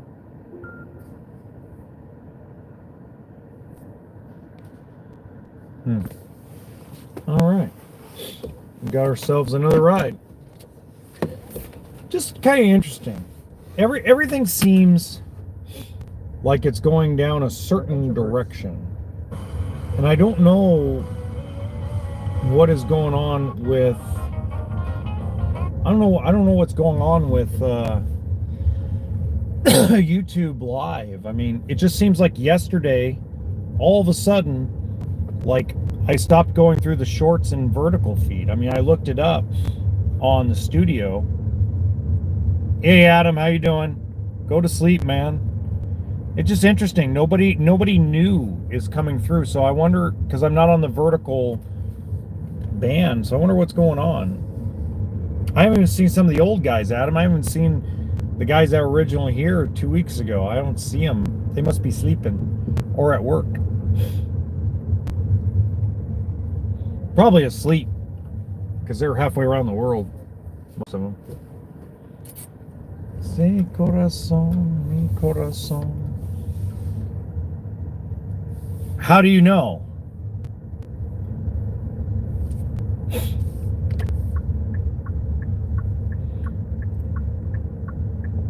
Let me rephrase that. How do I find out if there's a problem with my account? Because YouTube hasn't contacted. Usually when there's a problem with your account, YouTube reaches out through an email or a message, and they haven't done any of it.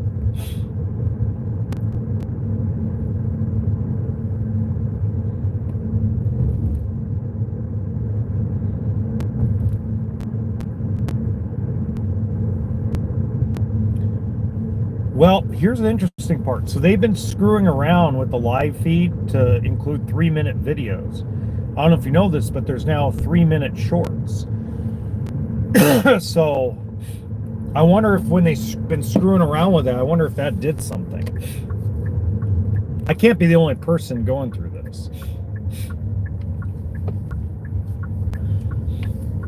Because it was the same thing on my other channels.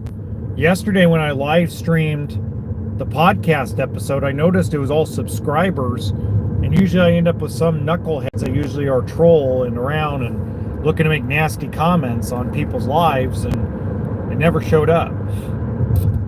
So, very interesting. There's got to be something going on at YouTube with that. I bet you ever since they went to 3-minute. Yeah, I think I will. Let me see if they have let me see if they have a phone number. That's gonna be the interesting one. I wonder if they have a phone number. What time is it over where you're at, Adam? It's 11:17 in the morning on December 4th here.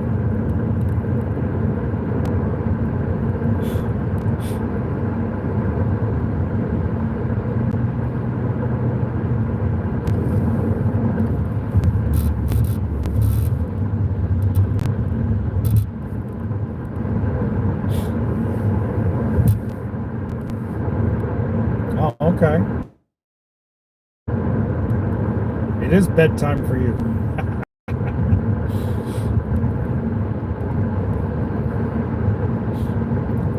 I just got started with working right now. Oh. I'm only 1 day behind on the money, which isn't bad. Being 1 day behind on the money is easy to make up.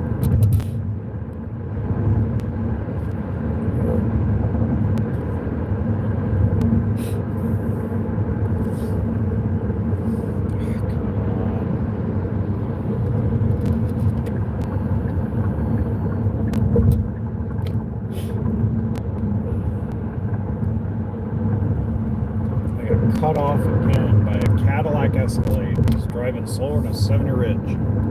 Yeah, it's a huge time difference.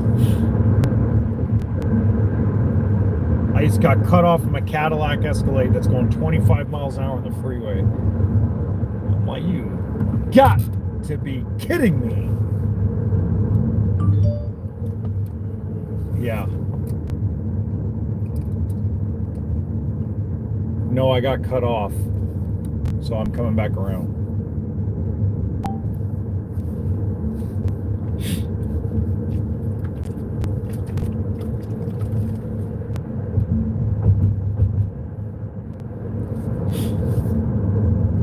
I got cut off by a Cadillac Escalade that was going 30 miles an hour on the freeway.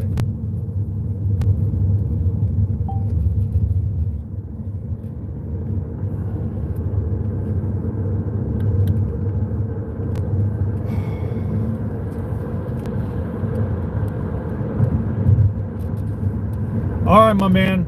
I'll talk to you later. I'll try it, see what's going on. I'll talk to you later. Get some sleep.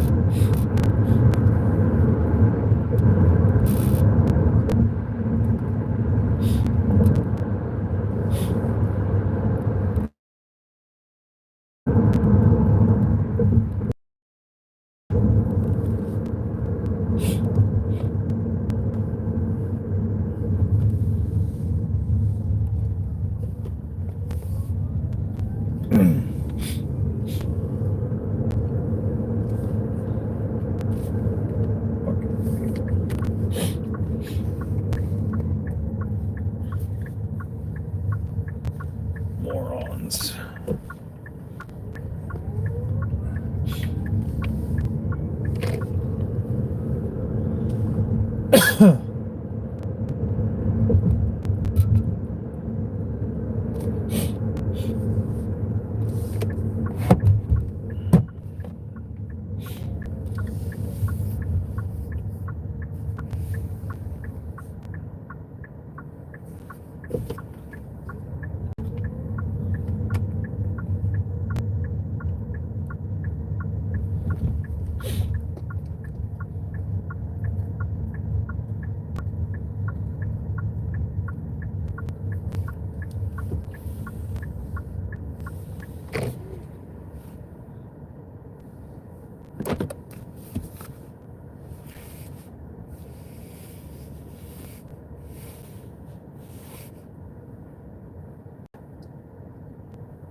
Hello. Hello, thank you. Mm-hmm.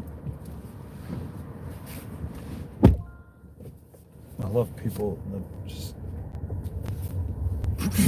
Hello, what happened earlier? No. Ridiculous. I'm like, wait a minute here. Hold the phone. Are you? I didn't even believe it happened. Oh my goodness. I was pulling on behind a semi truck to get off the freeway right here, and all of a sudden, out of nowhere, comes this white Escalade, just almost slams into me getting off the Oh freeway. no, that's bad. I'm like, are you kidding me? Okay, at least you made it, so that's what matters. Oh, I know, but thank God I'm both a very aggressive and very defensive driver at the same time. I was like, you gotta be shitting me. Did this really just happen? And then they slam on their brakes. Oh my god, even worse. Yeah, like what the hell? We getting off at Bristol?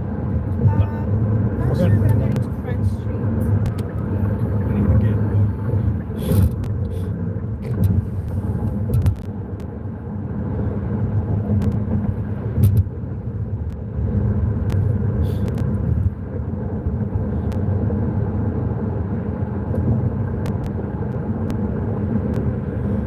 How was your Thanksgiving? Great. A lot of good food. How was yours? I worked, but I got to see one hell of a sunset. Oh, that's good. You want to see it? No. It's really cool. Do you do like you did Uber or? Yeah. I saw one hell of it. It looked like the entire sky was on fire. I missed it. Are you also ready for Christmas? Yeah. New Year's? Yeah, I don't have any family out here. Oh, okay. So I don't have a girlfriend or anything, so it's kind of like, just work. Yeah. Not really. Dating sucks. No, honestly, it does.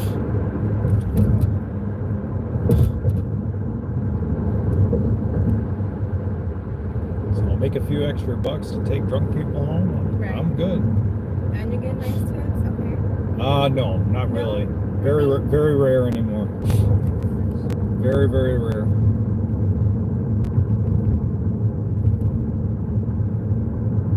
Yeah, most, let's say 95% of the rides have 0 tips.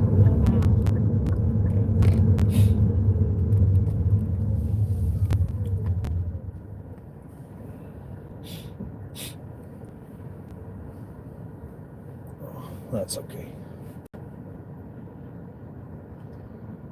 So how many hours do you do a day? Lately? Like 12? Probably 7. Oh, not bad. I mean, I have to stop and charge the car every so often, so it's not too bad. And I have the rest of the time I like do my podcast and YouTube channel and stuff like that. Okay. Yeah, I saw that too. It's about to burn up. This is that time of year where you start seeing all the cars have 3-year-old expired tags because they can't pass smog. Okay, finally it uploaded.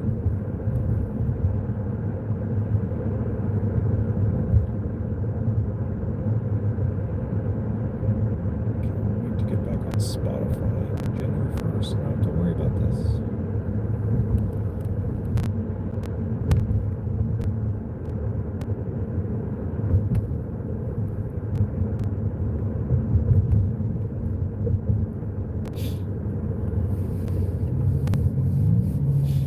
You got any big plans for Christmas? I don't.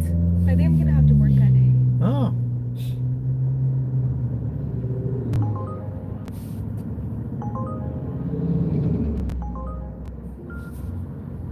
I hate dropping people off at Disneyland. I kind of wanted to do like Vegas for like New Year's, Yeah? but it just depends. It depends on my schedule. Yeah, I was thinking about doing that, but then I'm like, why spend the money? Yeah, save it instead. Yeah, I got big plans for next year, and no need to. Be spending money that you don't. Yeah.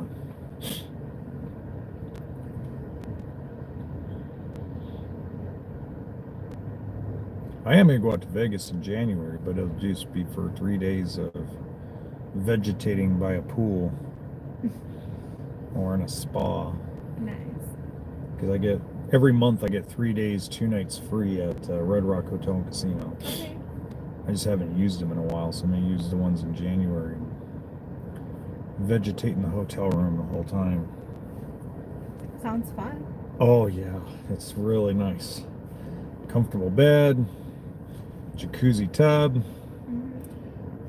a lot of me time, a lot of, what do they call that, self-maintenance or whatever? Yeah. Self-maintenance, self-care.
Go get new pants. The real terrible part about going to the gym for 10 weeks straight and exercising is you start to not fit in your pants anymore. Do you need to go up a size or down a size? Surprisingly down. Okay.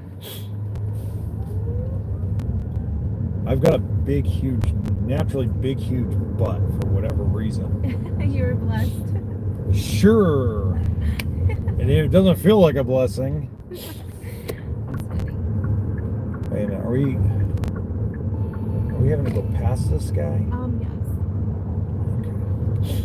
Okay. Hey, watch it. Oh, you're right, French Street. I can get over here. Oh, okay. Thank you so much. Hey, you have a good one. You as well. Bye.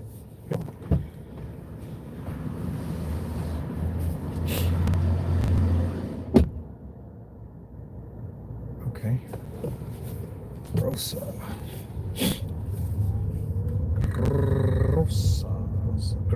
Sanchez.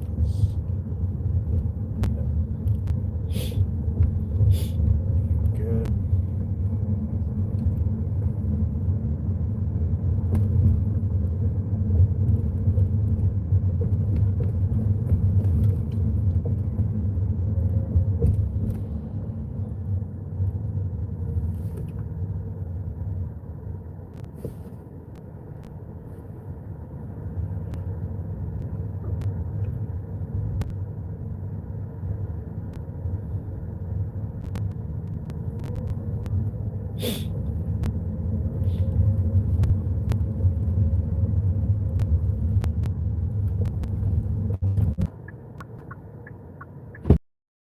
Hello.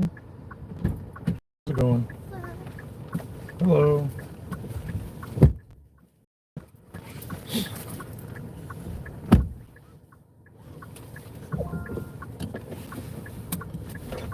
So I don't go on the roundabout, just to let you know. I drop you guys off at the bus stop. when I go to Disneyland. For... It says you guys are going to Disneyland, right? Oh, yeah. Yeah. So I don't go into that roundabout. I got my car totaled the last time I was in there. So there's a little bus stop right before that roundabout, and that's where I'll go drop you guys off. That's fine. It's the same walking distance to the park, just safer. Oh, that's fine. Now, when you guys come out, you guys know to go to either Downtown Disney or the Downtown Disney pickup or the Disneyland Hotel? Yeah, we usually go to the Disneyland Boardwalk area. Okay, because if you go to there's an employee pickup area that everybody can walk to from Downtown Disney where the tram usually looks like it's going to. It's the same walking distance as Disneyland Hotel.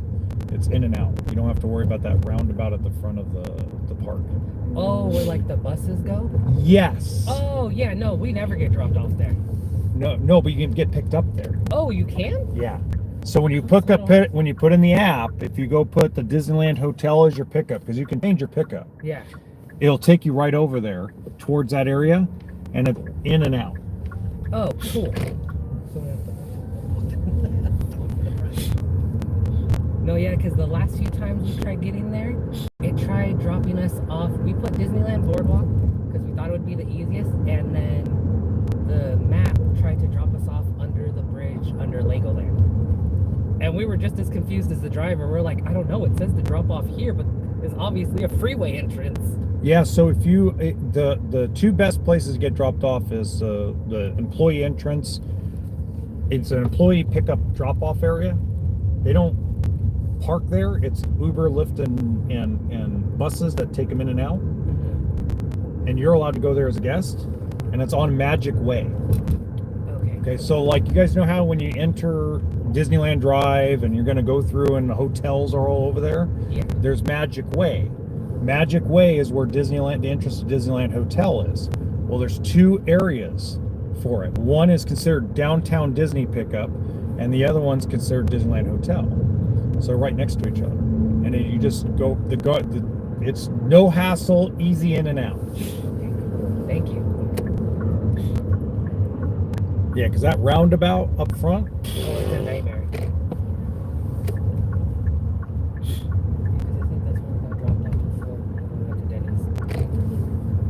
Yeah, usually when people like tourists, I'll tell them to go walk across the McDonald's and they'll go. Most locals won't. They'll go, oh no, I'm staying right here. Okay, cancel, because I ain't going in there.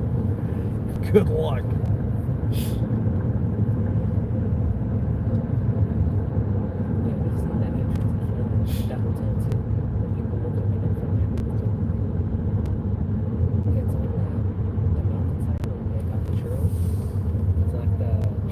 Yeah, it's the same walking distance. All three are the same walking distance from the park.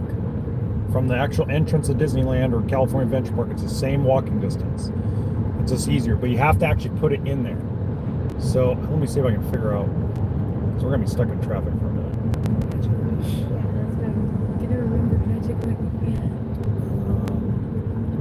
I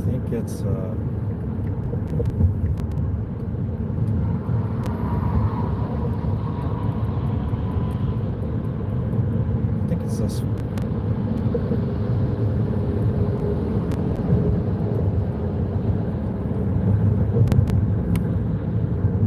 No, do the Disneyland Hotel. That's the easiest one. Yeah. Trust me, every Uber and Lyft driver will love you. They'll be like, what do you mean I only have to pick you up at the Disneyland Hotel? Oh my God, that's easy. Because, yeah, we exit right in front of where the roundabout is and we walk across the way, but literally all the hotels and diners are like, no pickup here for Uber, no pickup here, and they won't accept you until like their driveway, and they have people guarding their like parking lot. No, so you walk in. So as you guys walk in, okay, there's two areas. There's the front area where you have the hotel drop off. You walk across from that, and that's the Uber and Lyft pickup at the Disneyland Hotel hot parking lot.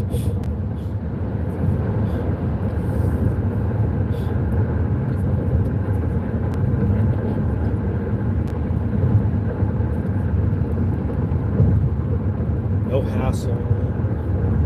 You don't have to try to run people over and deal with all that crap.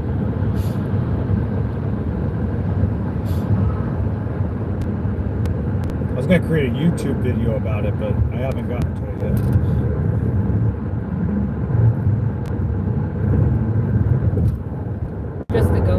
I want to do that, but I'm not gonna have time this year. Yeah, we did it for the first time last year, and it was pretty cool. I know. I usually every year I spend 3 days, 2 nights there doing Christmas stuff, but this year I can't do it.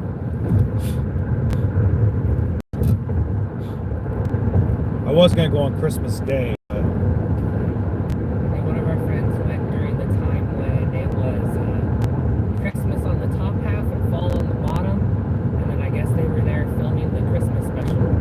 oh wow, And I was like, oh, that's really good timing. that's great timing.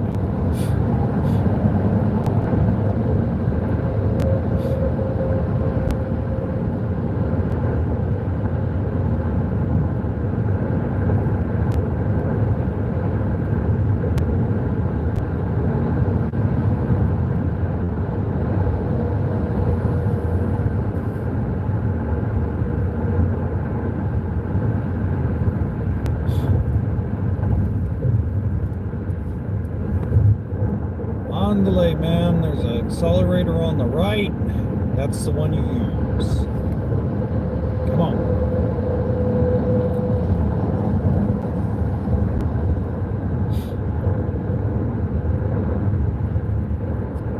This is the problem with Priuses. They have no guts. That's why I like full electric. It's got guts to it.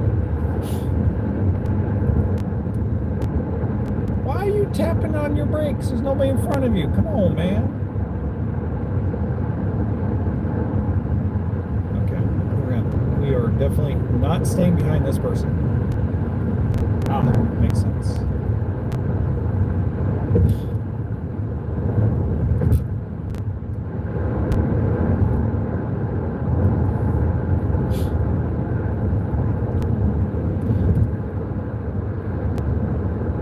You guys are going on a good day too. Tuesdays and Wednesdays are the best days on the Christmas stuff because there's hardly anybody there. That is the cheapest days to go.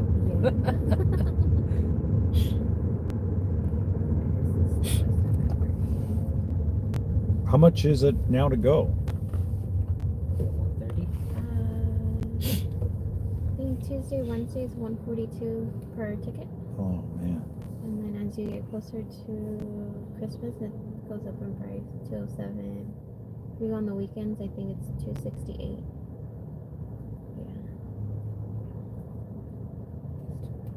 Yeah.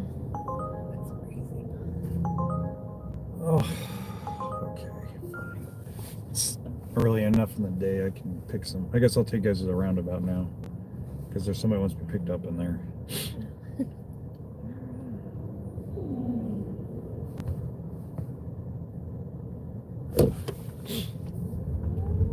I usually am not a fan of it, but it's early enough. I might get away with not having somebody hit me.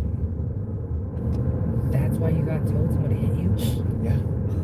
So what ended up happening was I was sitting in here, and I was going out I was behind the guy. There was a guy behind me, guy in front of me, going out the driveway. This big semi truck was in this lane, couldn't swerve over, hit the Disneyland bus. The Disneyland bus hit the guys behind. The guy turned, hit me, and mashed me and this one guy together. And then the guy behind us ended up getting caught in my back bumper and dragged along, and we got pushed. That's why you see like the bushes aren't exactly even over there. It looks better than it used to, but yeah. That's why, like, at night, no way. Usually I just drop you here. Yeah. But I'm not dropping the roundabout. But anyway, so yeah, if you go, let's see. Not sure where. Because that bus only comes like every 20 minutes or something, right? No, this is at night. And at night, this was like, the guys were turning into here for employees, and the semi just plowed him, dragged him all the way up here. He was sticking out. There's a car. I was right behind him.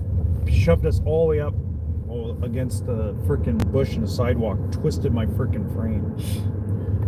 I'm like, yeah, I'm done. That's why I hate this little thing. Can't stand it. Disneyland Hotel, though. Disneyland Hotel. Or walk across the street to McDonald's. Yeah. That's so easy. That's what we usually do. Go and grab an ice cream or something and go. You'll be good. You guys have a good one. Have fun. Thank you.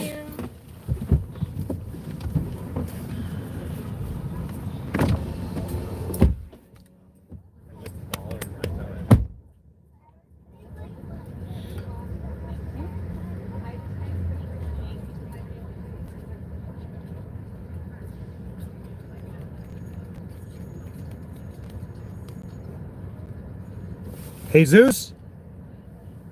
Are you Jesus?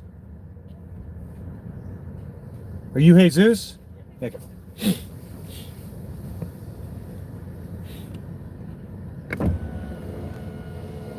You know this is the worst place at Disneyland to get picked up, right? Sorry? This is the worst place to get picked up at Disneyland. Yeah. Or should have it wasn't ordered. too bad right now. Usually they're on it. You do know about the pickup on Magic Way, right? No. Well, no. Okay. So what part of the park do you work at? Right here, like where you mentioned California Adventures. Right. Okay. So if you walk towards downtown Disney, okay, and you set the pickup for downtown Disney or Disneyland Hotel, there's two entrances on back to next to each other on Magic Way, where us Uber drivers and Lyft drivers can go in, grab you, come out, and there's none of that BS on Harbor Boulevard. None of it. Good to know. Yeah.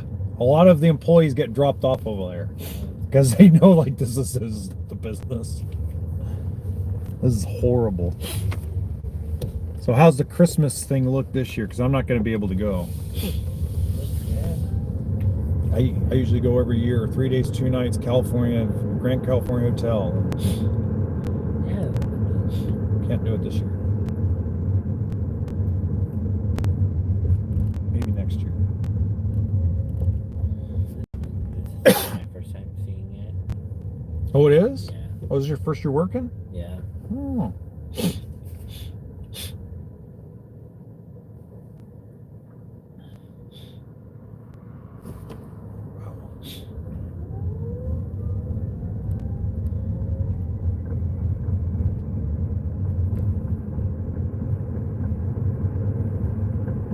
Did you just get off work?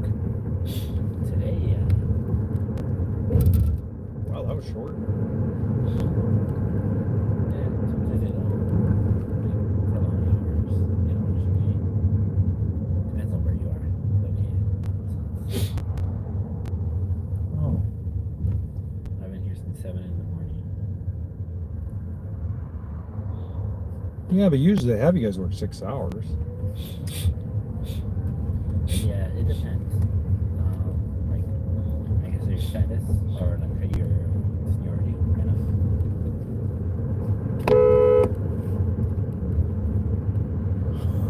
of. Get off your phone. Anyway.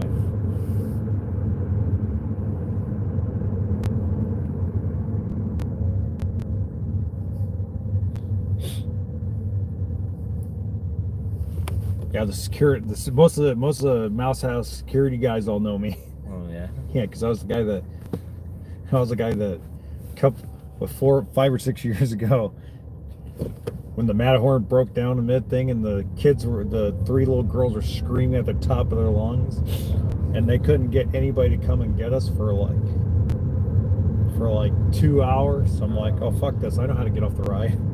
And I got everybody off the ride, took them down the exit behind the freaking snowman, or the abominable snowman, and everybody was looking at me weird when I came out. Like, how'd you know how to get out of there?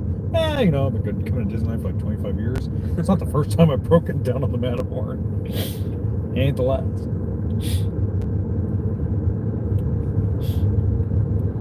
That was hilarious. I'm like, my wife at the time was like thinking we're gonna get 86 out of Disneyland after that.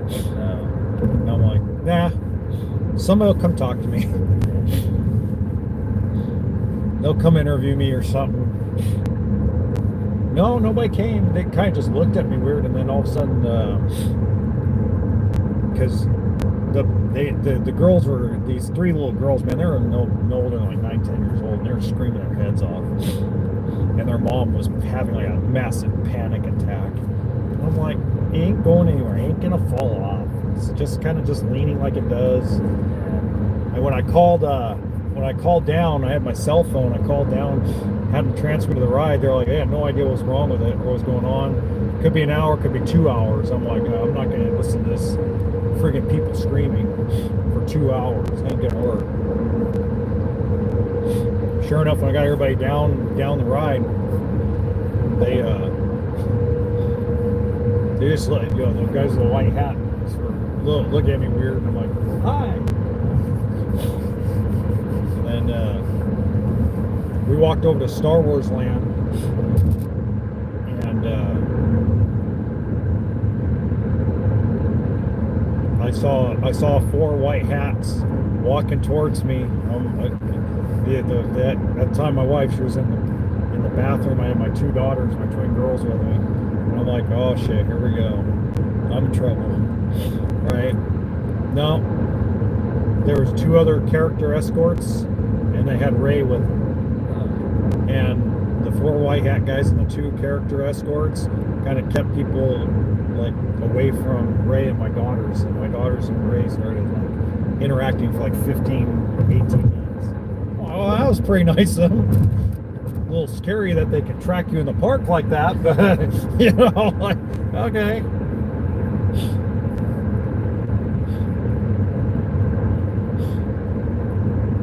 I like looked around like,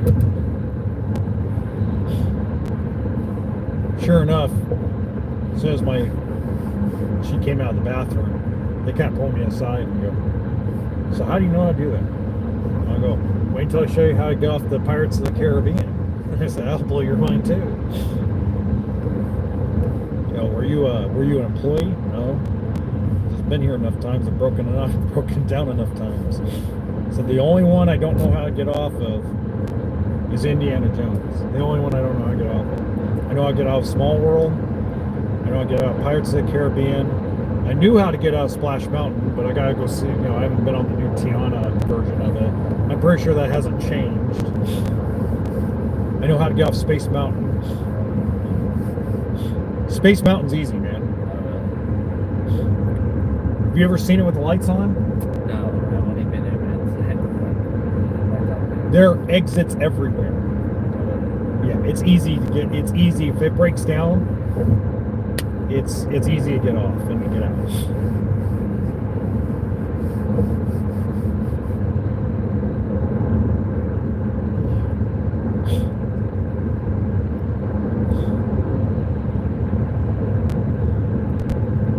The hardest one to get off of actually was Spreading is Peter Pan, because they have you strapped in and floating above the ground. Yeah.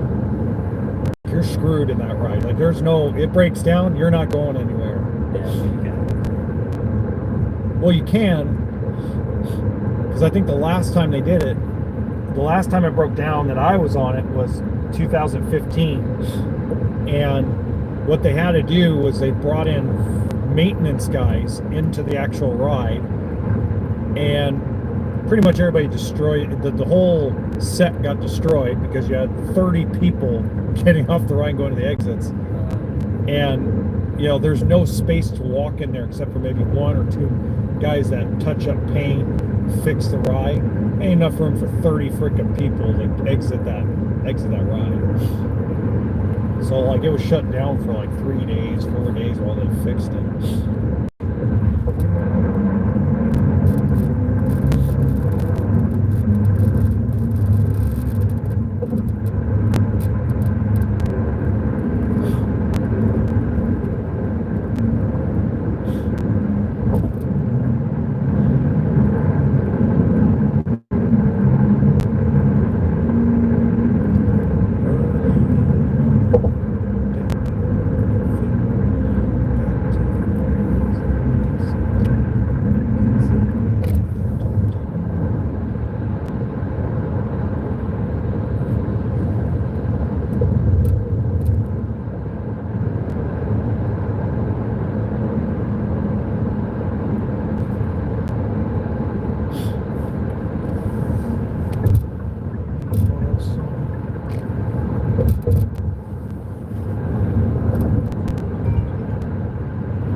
channel bin.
we slow down to 60?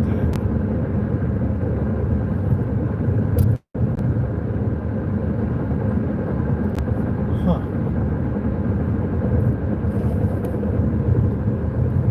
Sober up.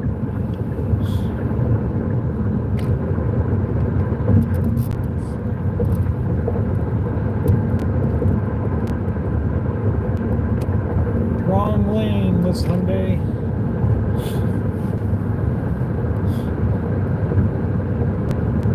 That was interesting. She was coasting pretty good. She was going 71 for the majority of the thing right behind her, and all of a sudden it's like 59. I'm like, what the hell?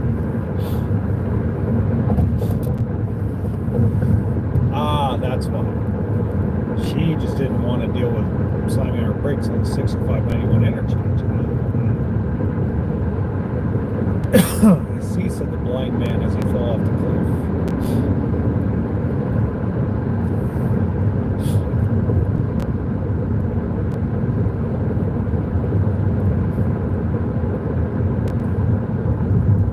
I figure out why my live stream went. I was live streaming yesterday, and usually in a 5-day period I get between 50 and 60,000 people watch my stream. Yesterday I got 27. And none of them were new from the vertical or shorts feed, so it's like my videos are not going through the shorts feed all anymore. But I also know that YouTube switced over the last couple days, has been tweaking the 3-minute shorts. So I don't know if it has something to do with that or not. I'm trying to find out. Hey, there we go. Somebody's going to work.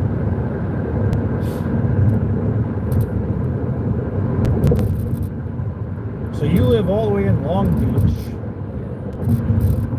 You go work in Disney. You don't take the bus?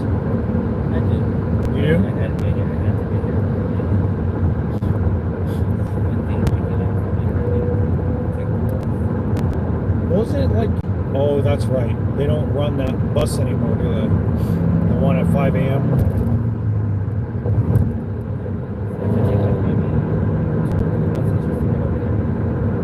Oh, so you did get rid of that one bus. Okay. So it used to be a bus that took you from Atlantic and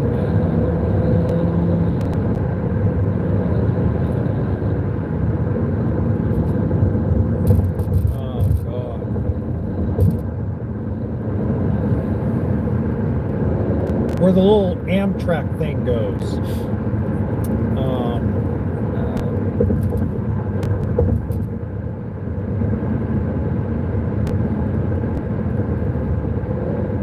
it's gonna bother me.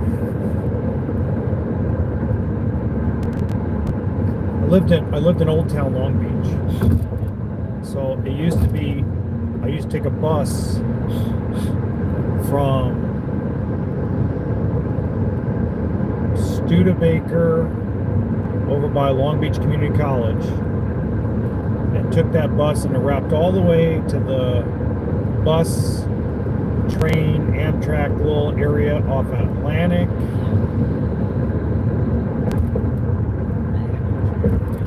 Anyway, yeah, you know what I'm talking about. I would say, okay. And there used to be a constant bus that took you from there straight to Disneyland.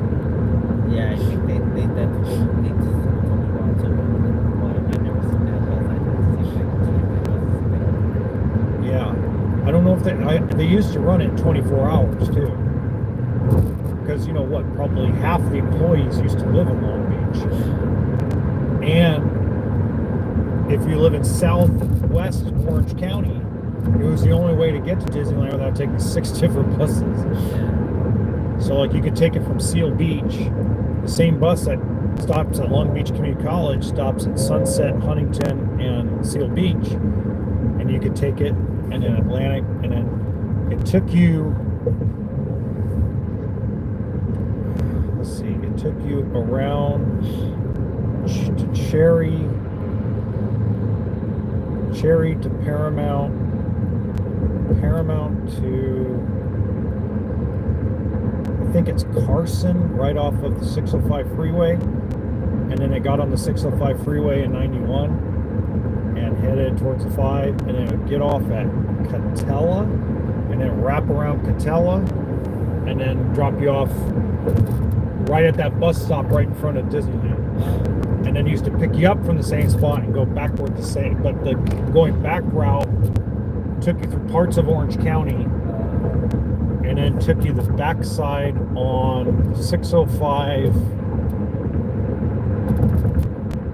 I think it was a 605 and 60, and then came up that way and then came back up, I think, Atlantic that way, coming south to, or sorry, west to east. If you can find it, man, it's probably the easiest bus ride you'll ever have. I think it's like an hour. It used to only take like an hour and a half, the total route.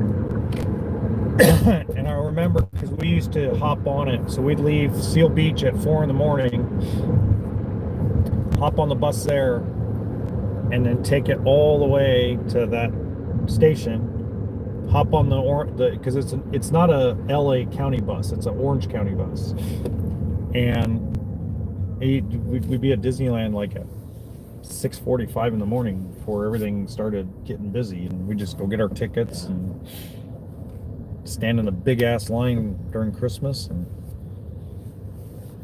didn't have to pay for parking. Yeah.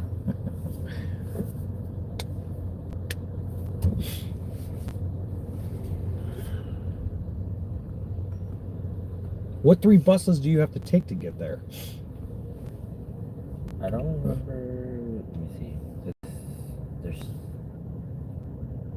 It well, really depends on which way I'm going. Because usually I take.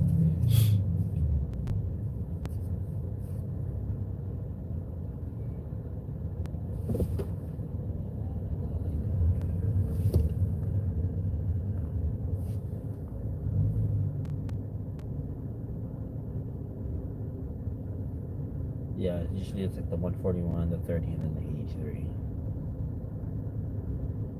Okay.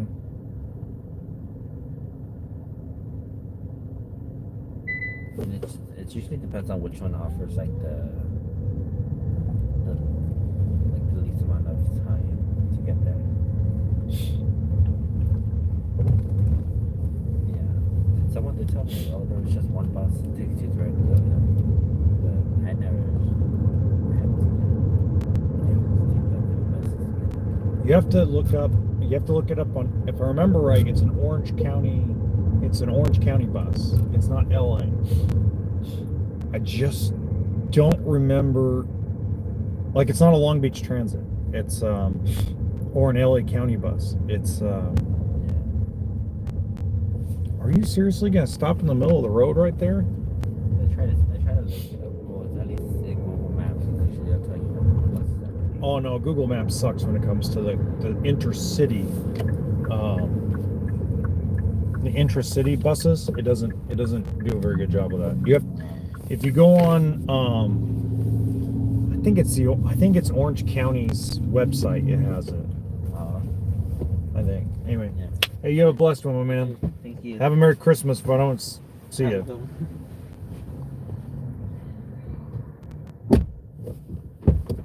Yep, you're good.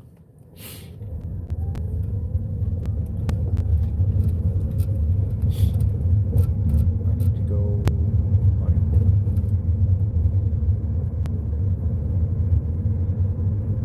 need to figure out all this YouTube live stuff.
Something's wrong.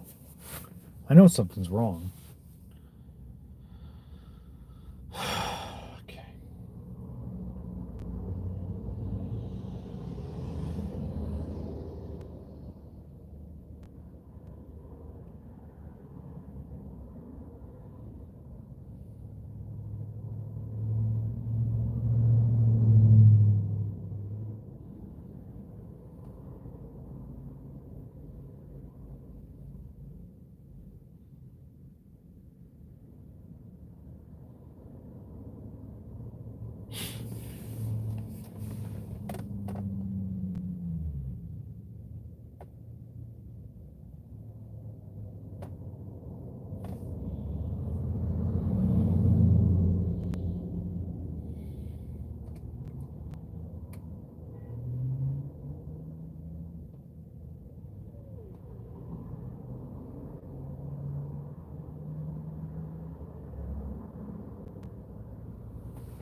Let's stop it right